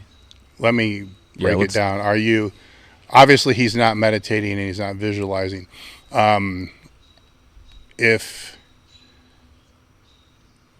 When's your next heavy training day? In a couple days, like Wednesday. And what is that lift going to be? You know, I think it's going to be a little over 800 from the floor for a conventional deadlift. Okay. So you're not going to squat or bench before then? Tomorrow I'll squat and bench. So have you been thinking about your squat and bench today at all? Yeah, absolutely. You know, actually, I was either thinking about whether I'm going to do that today or when I get home tomorrow, and then just squish my training days together this week instead of like having like a kind of like a day in between. But no, I'm always thinking about the next workout first. Like, sure, that deadlift will, like, I mean, I'm thinking about what I might do, but, you know, it's like, well, first I already know what I kind of need to do. I kind of need to worry about the squat and the bench stuff first. So when you're at work, how often are you thinking about your training? All day. Oh man, it's like that's why I'm doing the things like eating throughout the day and drinking enough water and stuff like that. It's because I'm thinking about my lifts all day. It's like, oh, I was like, well, I really want those lifts to go good later, so I'm going to eat this sandwich even though I'm not that hungry right now. I'm going to eat the rest of this food or just something like that, you know. So yeah, I guess you could Outside say. of sleeping, how often during the day are you not thinking about your lifts? I don't know. That's a There's your answer. yeah. Okay. Yeah. So that's it. the first thing, the one thing that JM mentioned during the podcast is, you know, one of the best ways to teach yourself how to visualize and, you know, meditate or just visualization is daydreaming. You know, so I daydream essentially about it. that's what you're doing. Yep. All the fucking time. And that all adds up because by the time that comes, you've already mentally done that lift in your head, especially if it's something for meat, right? And you're 3 weeks out for the meet and you know, you've already played that number in your head thousands of times. Mm-hmm. So when time it comes, it's just following through the motions. Yeah, and it makes it a lot less big of a deal, I guess. Like, you know, I'm just kind of ready to get it done with. I get to the point where I'm just like, I'm ready to just go do it and ready for it to be done with. You know, I'm ready to go do it. So, Okay, what's the hardest thing you've had to overcome in your lifting career, if anything comes to mind? yeah, I mean, I guess I hate complaining about it, but I'm just gonna have to say the squatting thing. Like, my quadricep tendons have just been horrible. Like, ever since I got like a couple months out of high school, they've just been bugging me ever since, and squatting has just been an absolute nightmare. Anything that's ever gone wrong with my body anywhere has been directly correlated to squatting. But I keep hammering it anyway, and I keep trying to do everything I can to get better at it. But that's a huge obstacle. I mean, it's so rough. Like, it's so rough to train. It's so hard to do it, and it's hard to do all that stuff. But at the same time, it's like shit. You know, it's so hard to stay encouraged mentally and keep pushing through that. It's like, it sucks. You know, like, I cannot tell you how many days I've gone to the gym and I've done like a couple sets, and then the first set where I actually have to give the slightest bit of effort into it, I cannot physically squat anymore. I feel like it just hurts so bad, and if I keep pushing through it, that's just gonna make it worse, and then I'm not gonna be able to squat next time. And it's like, how am I ever gonna get better than this? It's so defeating sometimes that it drives me crazy. But it's like I just stay on it, and I don't know. So yeah, that's definitely my biggest challenge. It's like the things that you want to do, I'm willing to put in the work for it, but it's like I just can't. How can I get to where I can put the work in for it? And it just drives me crazy. I'm getting kind of pissed just talking about it right now.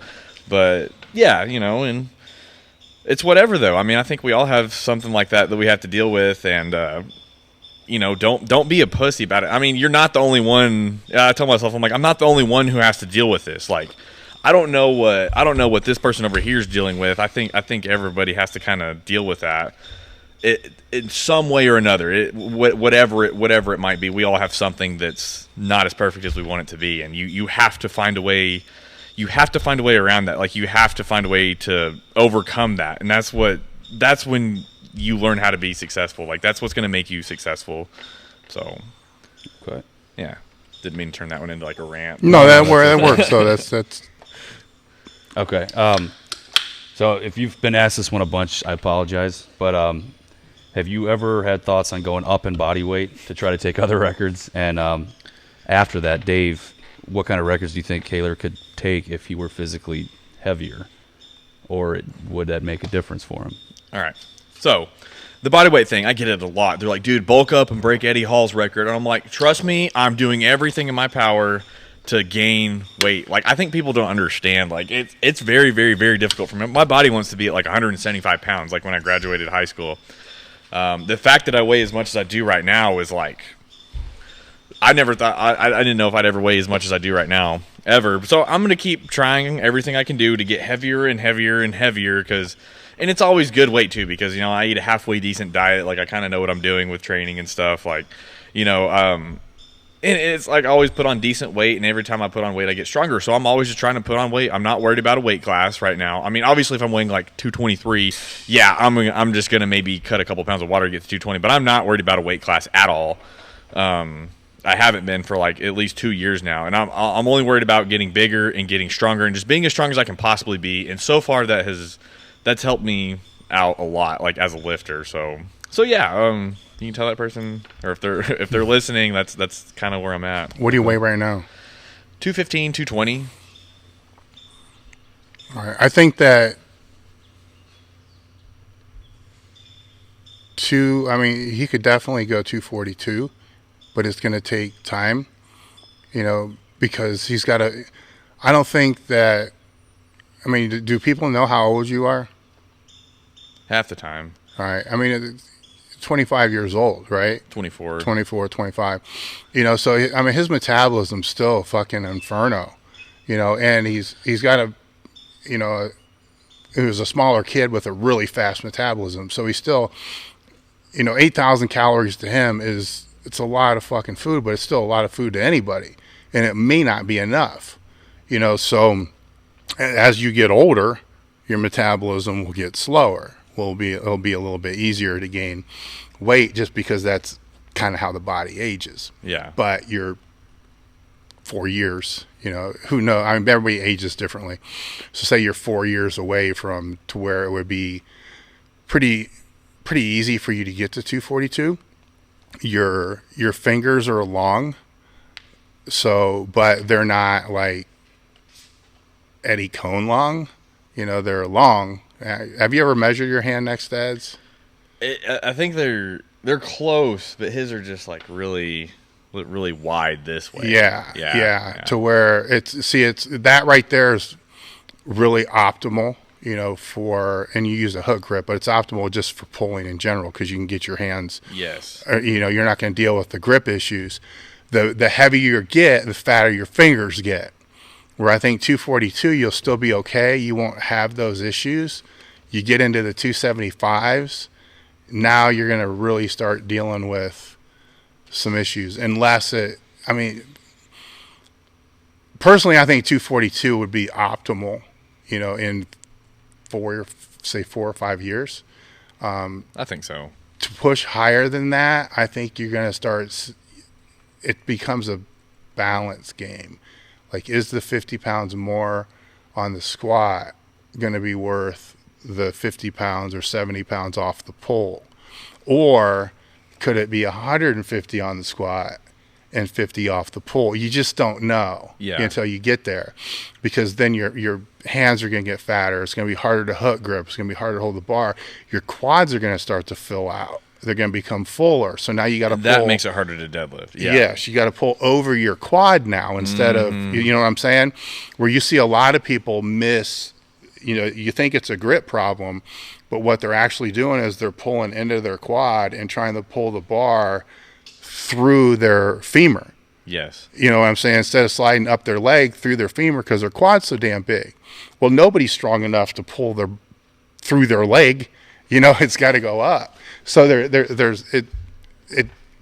it's different body structures, but that would be my answer to that. But that's so far off in the future, it really doesn't mean a goddamn thing, because the only thing that matters is the next meet. Yeah. And what happens there, and whatever his objective is for the next meet. What is that? What is the objective for the next meet? What I want to do? Yeah. Well, something I never would have thought I would walk into meet planning to do. And that's what's kind of cool about this. But world record total in sleeves at 220. Mm-hmm. So I'm 15 pounds away from it right now. And what is that record? It's currently 2,100. Okay. Yeah, and I got 2085 at my last meet. So I can add. Yeah. I can add more than 15 pounds to that total. And where do you want to do this at? I don't know. I have considered record breakers in November. But if it has to be a little bit longer than that, because I'm going to train until I'm like, I want to be stronger. Obviously, I need to get stronger, and that just takes longer and longer and longer. So however long it takes, I know I might just jump in and find a meet somewhere. Who knows? I'd like to do it at a cool meet, but I'll do it whenever I'm ready. And I'm right now I'm not exactly sure when that's going to be. So. I think you just made a really cool point that you're actually capable of the total now if you put your numbers together. Uh-huh. But you need to be stronger, and the reason why you need to be stronger is because it's always a very rare day that your best lifts all come together at the same time. Uh-huh. So what was the number? 2100. Yeah. 2100. And if you look at this on my phone, those numbers together would give me a 2133 total. So if I fall short of any of these, yes, it's still a world 21 record. what, sorry? 21:33. Okay. Yeah. Those numbers on my screen, and those are just a little bit above my current personal bests. So if I fall short a little bit on all those, But to actually do those, you have to. I've always said that if it's a 2,100 pound total, on your best day ever, when everything aligns, and it's perfect and nothing hurts and everything feels easy, you should be capable of totaling about 100 pounds over what you want, yeah, strength wise, because that day's never going to happen. yeah, So that's when you made the statement of I have to be stronger. That was the first thing that came to my mind. Is a lot of people will set up these numbers, and they're always under what they would consider the best case situation. Like, it's never going to happen. Yeah. Maybe once in your life you're going to have one of those meets where it's like, oh my God, I just went 9 for 9. Everything was a PR and it was easy. And it's like, well, Have you ever had a meet like that yet? yeah. I'd have to say the U.S. Open I just did was yeah. pretty damn perfect. I mean, geez, I don't know if I could have expected that meet to go much better than it did.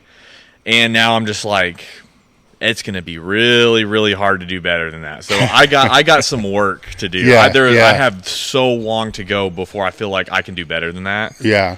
So yeah, I mean, that meet was, I hit every number that I wanted to, you know what I mean? So yeah. Do you know how many, and I don't know the stats on this, do you know how many all-time world record holders in the deadlift have also held the all-time world record in the total? I guess Ed would definitely be one that's going to come to mind. And maybe not a lot, because usually you see it with like squat. Yeah. Yeah, it's usually like a squat thing. Yuri Belkin. Yeah, there would be one. So- It's a rare group, I bet. Yeah. Yeah.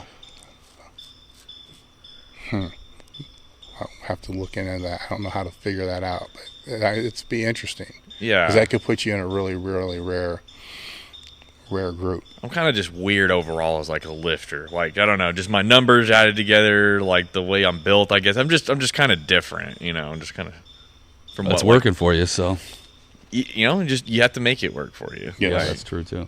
All right, here's one from the Instagram Q&A. It was, how does one hook grip without feeling like they're going to break their thumbs? Well, you might feel like you're going to break your thumbs, but you're not going to. So trust me, I'm pretty sure it would have happened to me by now. I'm pretty sure. So I don't want to hear that it hurts. I don't want to hear it. It's really not that bad. Like, okay, if I can do 950 with it and my thumbs are completely functional right now, other than like it's harder to type on the screen on my phone, because the response is just not the same anymore on this touch screen. You're going to be fine. So just, it doesn't matter if you feel like you're going to break your thumbs or not. You're not going to. That's a fact. So Okay. get over it, I guess. So you obviously went into how you got into powerlifting. Any Yeah. advice or any recommendations for someone getting into their first powerlifting meet on any advice you got for them or anything like that? Maybe are they looking to get into their first meet, or It they're just says going into, so I would assume they've made the decision. okay? Yeah, I like that question. All right, so you should be pretty sure about what your openers are. Maybe like don't expect things to go bad. Like, expect something just to go terrible, because it might. It's probably going to. It's your first meet. Like, maybe try to get an idea of how a competition goes. I mean, I know it's all going to be real cliche. I've heard this question answered a bunch of times by a bunch of different people, but try to get an idea of how the meet runs, the order of it, kind of what to expect, how to pay attention. Try to get somebody to handle you if you can, just to kind of help guide you through the meet, because it really sucks to do that by yourself. But at the same time, that's not an excuse for not doing good, because for the longest time, I never had anybody help me at a meet ever. I mean, shit, even now, like, I was in Russia, and I didn't even know that I was, like, the first person to squat, or I didn't know when I was going up there, because they were saying everything in Russian, and I don't really know what's going on at this meet, so it's not an excuse. But anyway, you should know what your openers are. That's going to be a big thing. Know what your openers are and know that you're pretty sure you can hit those numbers, and go have fun. Like, it's supposed to be fun. Like, go have a good time. So yeah, let's chill out. Don't relax. Yeah, set a base. Yeah. Set a base and then work to beat that base. The first meet should be the funnest meet that you ever do. Because you should set a base, and then from there, now you know what you need to do better next time. just know that you're going to leave that meet being inspired to go back and do it again. It's going to light a fire underneath you. Except for your first meet, maybe not as much. Unless that happens. Which it could, but. Yeah. Well, the one thing I found is I used to tell people up until a few years ago to just find a meet and go. Like, fuck it. You know, just don't even train for it. Just go.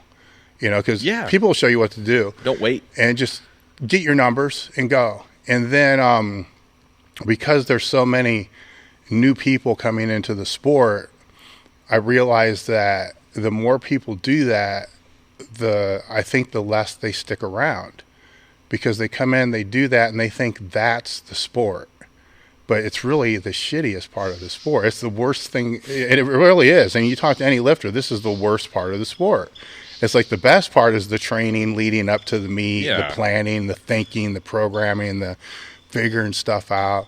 So now I tell them, you know, put like 4 or 6 weeks. Not a lot, you know what I'm saying? Just train with intent for like a month, and then go do the meet, and then the same exact things that you said. And then I think they get a little bit more of an idea of what the sport is about. Like, you're training for something, you're training for a purpose, you're training for intent. Otherwise, I call them laser tag lifters. Like, I've never played laser tag, so if I go play laser tag, I think I know everything about it, and I hate laser tag. Yeah. Then I leave hating laser tag. Well, you know, I'm sure there's competitive laser tag people that are like, man, this is the greatest shit ever. Yeah. And then they train and they practice and they take it real serious. Well, there can't be that many of those people. Yeah. I think in powerlifting, though, there is a lot of people. No, I meant in laser tag. Oh, okay. That there's a lot of people that will maybe be from a CrossFit or something like that, and then kind of be, oh, let's go do this meet, it's in town, you know, and they just get together and go do the meet, and then they really don't, they get experience of the meet, but they don't get experience of the sport. Yeah. And I think it's a different. You said that was not around 20 years ago.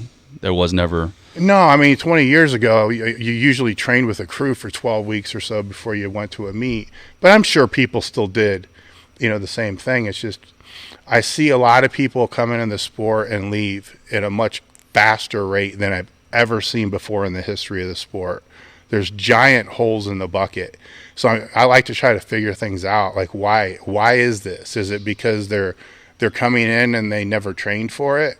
Because I could see that as being a reason to never do another one. They just didn't like it. You know, like, maybe I go do laser tag and I don't like it. You know, I don't go back. You know, but that's kind of giving them a false impression of what the sport really is. Yeah. Especially the personalities of the sport. I mean, if they go to the right meet and it's a big meet, there's going to be a lot of dickheads. You know, you got people that put 4 or 5 months into training for something, and this is their number one priority, and this is what they're there for. You know, they're going to be in a little different mental state than they would be had you met them in a restaurant, you know, 2 weeks earlier. But anyhow, it still boils down to the same thing as get the numbers, like you said. Have fun, you know, realize you're going to screw something up. Everybody does. And I think the other thing too is, even if you don't have a handler, and it's a good local meet, it's a good meet director, somebody's going to help you out. Yeah, that's the thing about powerlifting. Someone's always helping you. Somebody's going to help you out. You know, they're not going to coach you. They're not going to be there for every lift, but they're going to make sure you know where to be, what to do. Yeah. And if you're fucking something up really bad, they'll tell you, you know, don't squat like that, you know. Right. So that's the cool thing about the sport. All right, this one's for Cailer. In the meet, does your squat and bench affect your all-time world record deadlift attempts? Do you shortcut yourself on them a little bit and play it safe, or is that not the case? Oh, shortcut on the squat and bench a little bit. No, not at all. I would have thought not. 1,000% on those two. I'm there for the total. Like, kind of no matter what. Like, I know people like to think I'm all about the deadlift, but I'm really all about the total, and that's like one thing I always go after. So I was like, yeah, it's really cool to have like a world record deadlift, but I would like to apply that to a big total. Yeah, so you'll never see me like sandbag a squat. If I'm going to a meet to squat, and the only reason I would ever sandbag is if I'm like seriously afraid of things just snapping off or something, then I don't know. But, you know, even then, I'm probably just going to squat as hard as I can, no matter what. Same thing with bench. Like it's just bench, you know what? So I'll just bench as heavy as I can and put up the best total I can for the day. Kind of no matter what. How much does that hold back my deadlift? Could I have deadlifted like 20 pounds more at the open if I just did a deadlift only meet? I don't know. I don't know. I mean, maybe not. I usually feel pretty good to deadlift after I squat, though. I'm like really warmed up and loosened up in the hips and stuff. Hard to say exactly. I don't know. Right. So. Okay. What injury prevention strategies do you use, if any? Which I'm sure you do some. Yeah, I guess you could just say like, you should train kind of smart, not lifting too heavy too often. I think that's like a good one. A good one to put in there, like submaximal work has kind of helped me out a lot. Frequency, less volume if I am lifting heavier, stuff like that, So that's kind of the best I could say. All right. Have you ever thought of doing any other strength sports or bodybuilding, anything like that? No. Sounds like it was powerlifting from the jump, and that's kind of... Yeah, I mean, I don't have nothing against anything else. I just have no interest in anything else. Okay. We'll keep rolling through these. Do you perform any stretches, foam rolling, joint mobilizations before your workout? And also, do you perform any of those nightly or bi-nightly or in the morning? Do you perform any of those for injury prevention? Kind of piggyback off that last one. Yeah, I mean, I roll out on my foam roller like every day. I have a little massage gun that I use on myself. And then other than that, like kind of like earlier how I was talking about how I like to get up and around and walk and get blood flowing and just stay moving. Like that helps me more than the actual like foam rolling does probably. Just kind of staying moving, keeping the blood flowing and stuff like that. So yeah, that's kind of what I do for that. What do you feel has built your bench strength the most? Is it high frequency reps, variations? I don't know. Hard to say. I think just time. Time has built my bench the most. Like just doing it, just the fact that I've been training it for years and years now, like, and it's just consistently gotten better since then. What was it exactly that helped the biggest? I couldn't say. I mean, maybe building my triceps up as much as I could, prioritizing stuff like close grip bench a little bit more, like, I don't know, closer grip, having a better technique. So all that stuff just applied over years of training, I think, is just, time's a good accessory for bench. Yeah, that makes sense. All right, what's it like having Tom Martin as a coach? Is there any rivalry between you as to athletes? Yeah, well, we kind of like talk a bunch of crap to each other, and I don't know. It's been fun so far. It's only been a couple weeks, but I just kind of wanted to try something a little different. It looks like the way he trains seems to be real simple, pretty linear, stuff like that. So I don't know. Just kind of wanted to try it out. He had some ideas for me. We had talked about it for like a little bit and stuff, and I don't know, just decided to kind of pull the trigger on it. I'm not really getting ready for anything right now, so I just wanted to really focus on my conventional deadlift a lot, like get that going really good. And he had a lot of good ideas for my squat that I'm actually liking so far pretty good. Some things that have helped me out a little bit and whatnot. So, yeah. Have you ever put your deadlift on the back burner to bring your squat up? Yeah, I have, and I have been doing that for like a while. Because I think that's where my total can improve the most is going to be like getting my squat to go up.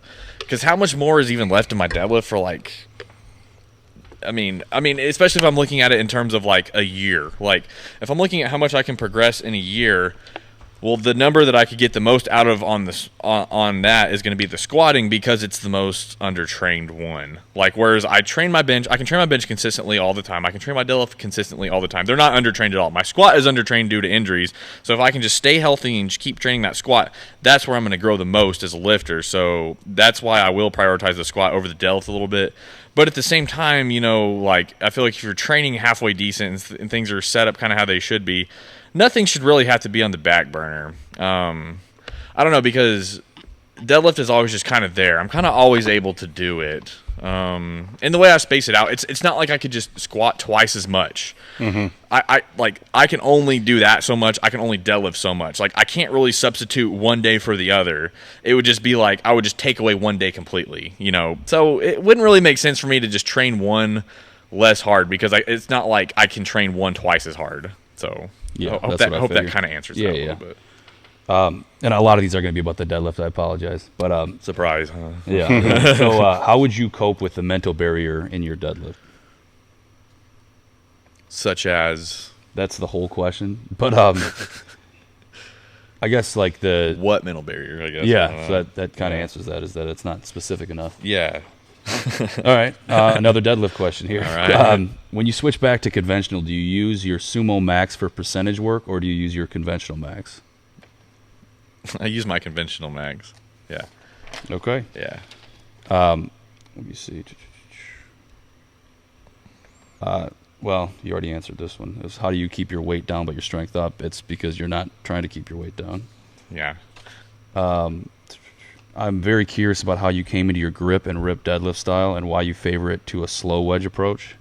Yeah, so that'll tie back into earlier when we were talking about obsessing over all the little things in my technique over and over and over. And eventually I just kind of figured out that's working for me right now. Is it going to work for me forever? I have no idea. Maybe not. Maybe it will. Maybe like 3 years from now I'll find out that I'm better lifting a different way than I am right now. But for right now, that's just kind of what I figured out that works good for me. Okay. How do you hype yourself up for a PR? I mean, do you do any? What kind of lifter are you when you go up to the bar there? Okay. Does that change things when it's a PR attempt?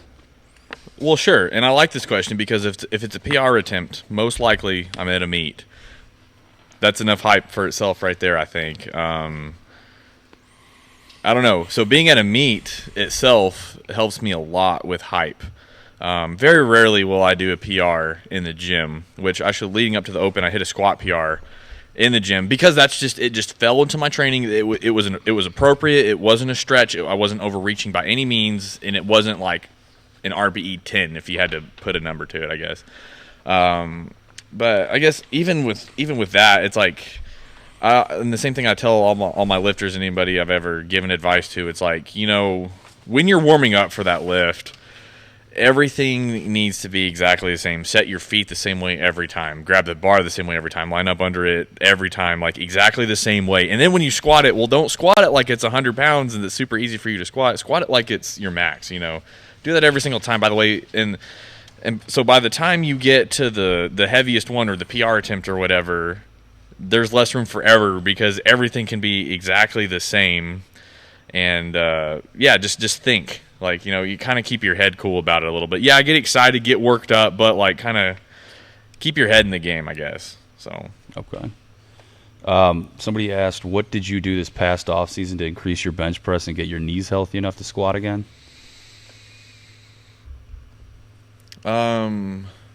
Slow eccentrics helped a lot with my knees.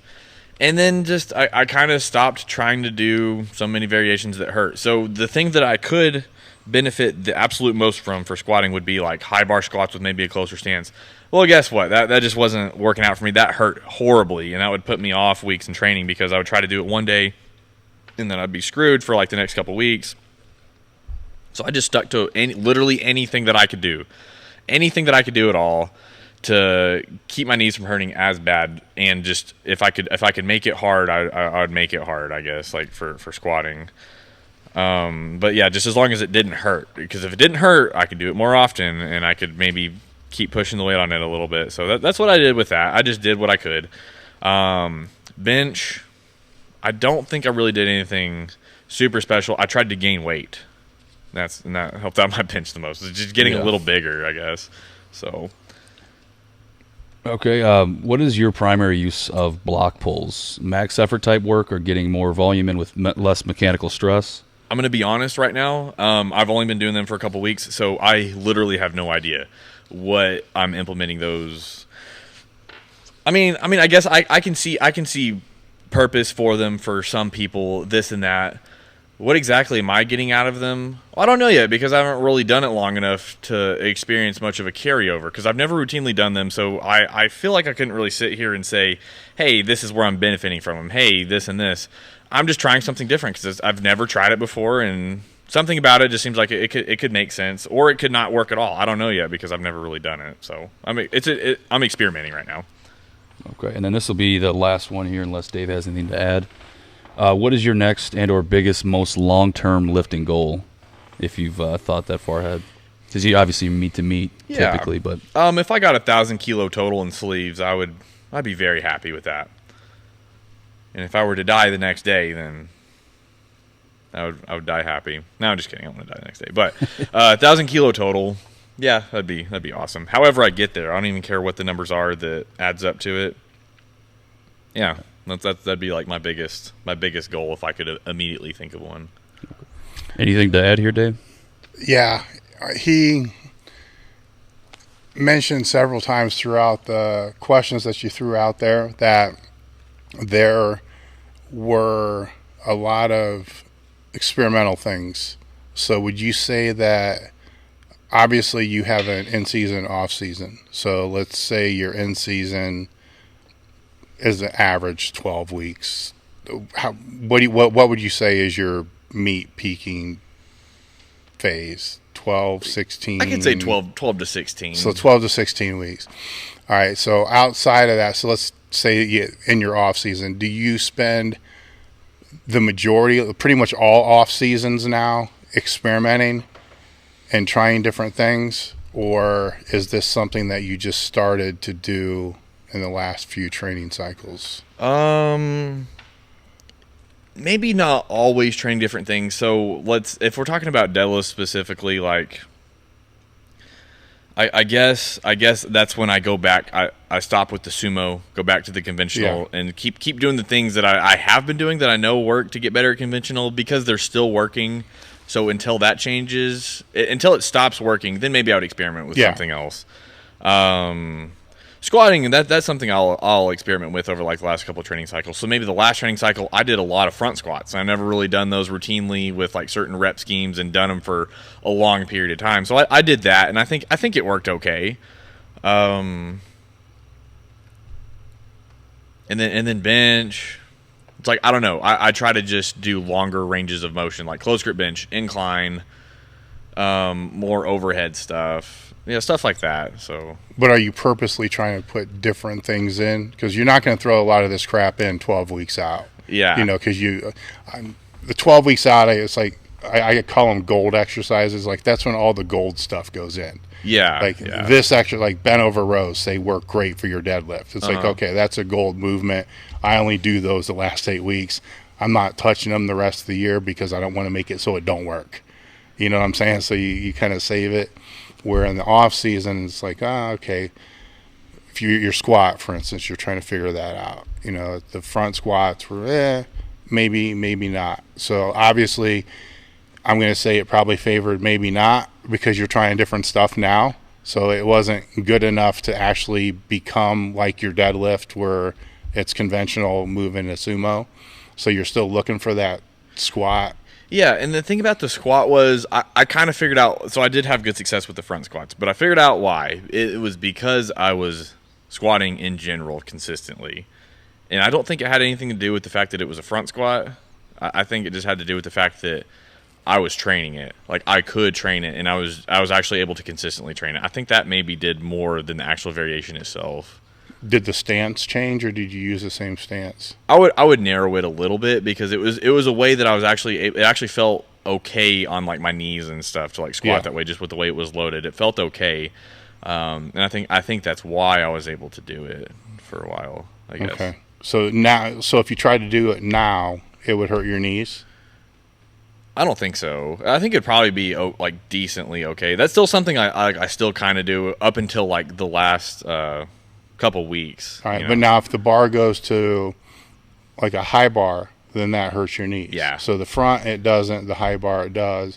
What about if it's? I assume with a safety bar, it's going to hurt your knees because it's like a high bar. Yeah. Maybe as the front squat, you're holding it, right? You're not using a harness. Right. Okay. I'll use the SSB.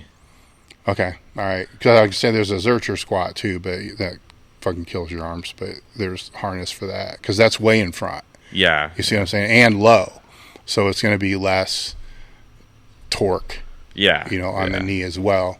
I just with your stance, I don't know if it's going to sit on your knee or not sit on your knee. But or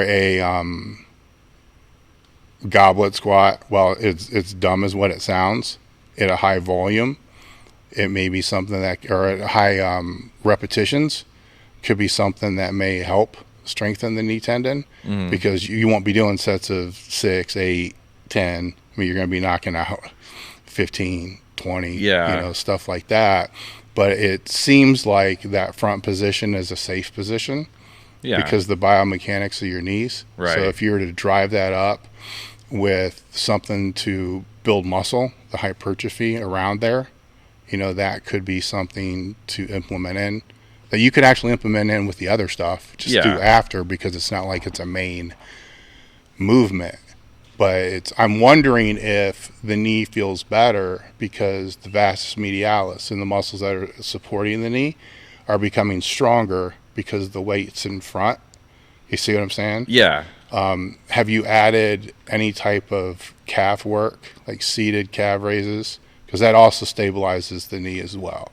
I have been doing a little more than I used to. I guess I just don't know how much I should be doing on like the calf raises, for example. Usually that's kind of something I'll just do afterwards, a couple sets till they get tired. And then, just a couple. I would go seated, because that seems to be more of what's going to stabilize. Okay, just a couple I haven't ever done seated, so I'll have to try that. Yeah, standing's not going to. I mean, it's wrong muscle.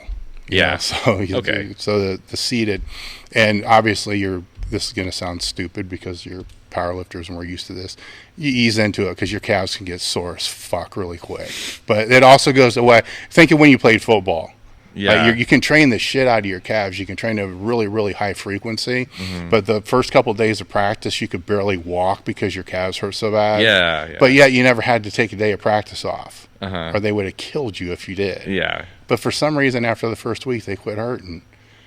So I've always wondered how that. Why do you see what I'm saying? Like, why does everybody say if a muscle gets really sore, you got to take the day off for it to actually recover? I'm like, that never worked that way with my calves when I played football. You know what I'm saying? It just doesn't make sense. I don't have any other questions unless somebody else has anything something. else you wanted to add, Cailer? It seems like calves are like really resistant to hypertrophy. Well, yours definitely are going to be, but it's not. That's not why you're doing it. That's not what I'm suggesting it for. I'm suggesting it for the knee stability. Yeah, I would like the benefit of them being larger too, but obviously, that's not realistic. So. Synthol. Yeah. All right, that's a good note to end it on. Yeah. All right. Well, thank you for being here, and thank you guys for watching and listening, or however you're tuning in. Thanks for everyone's questions, and thanks for having me, Dave. Yes.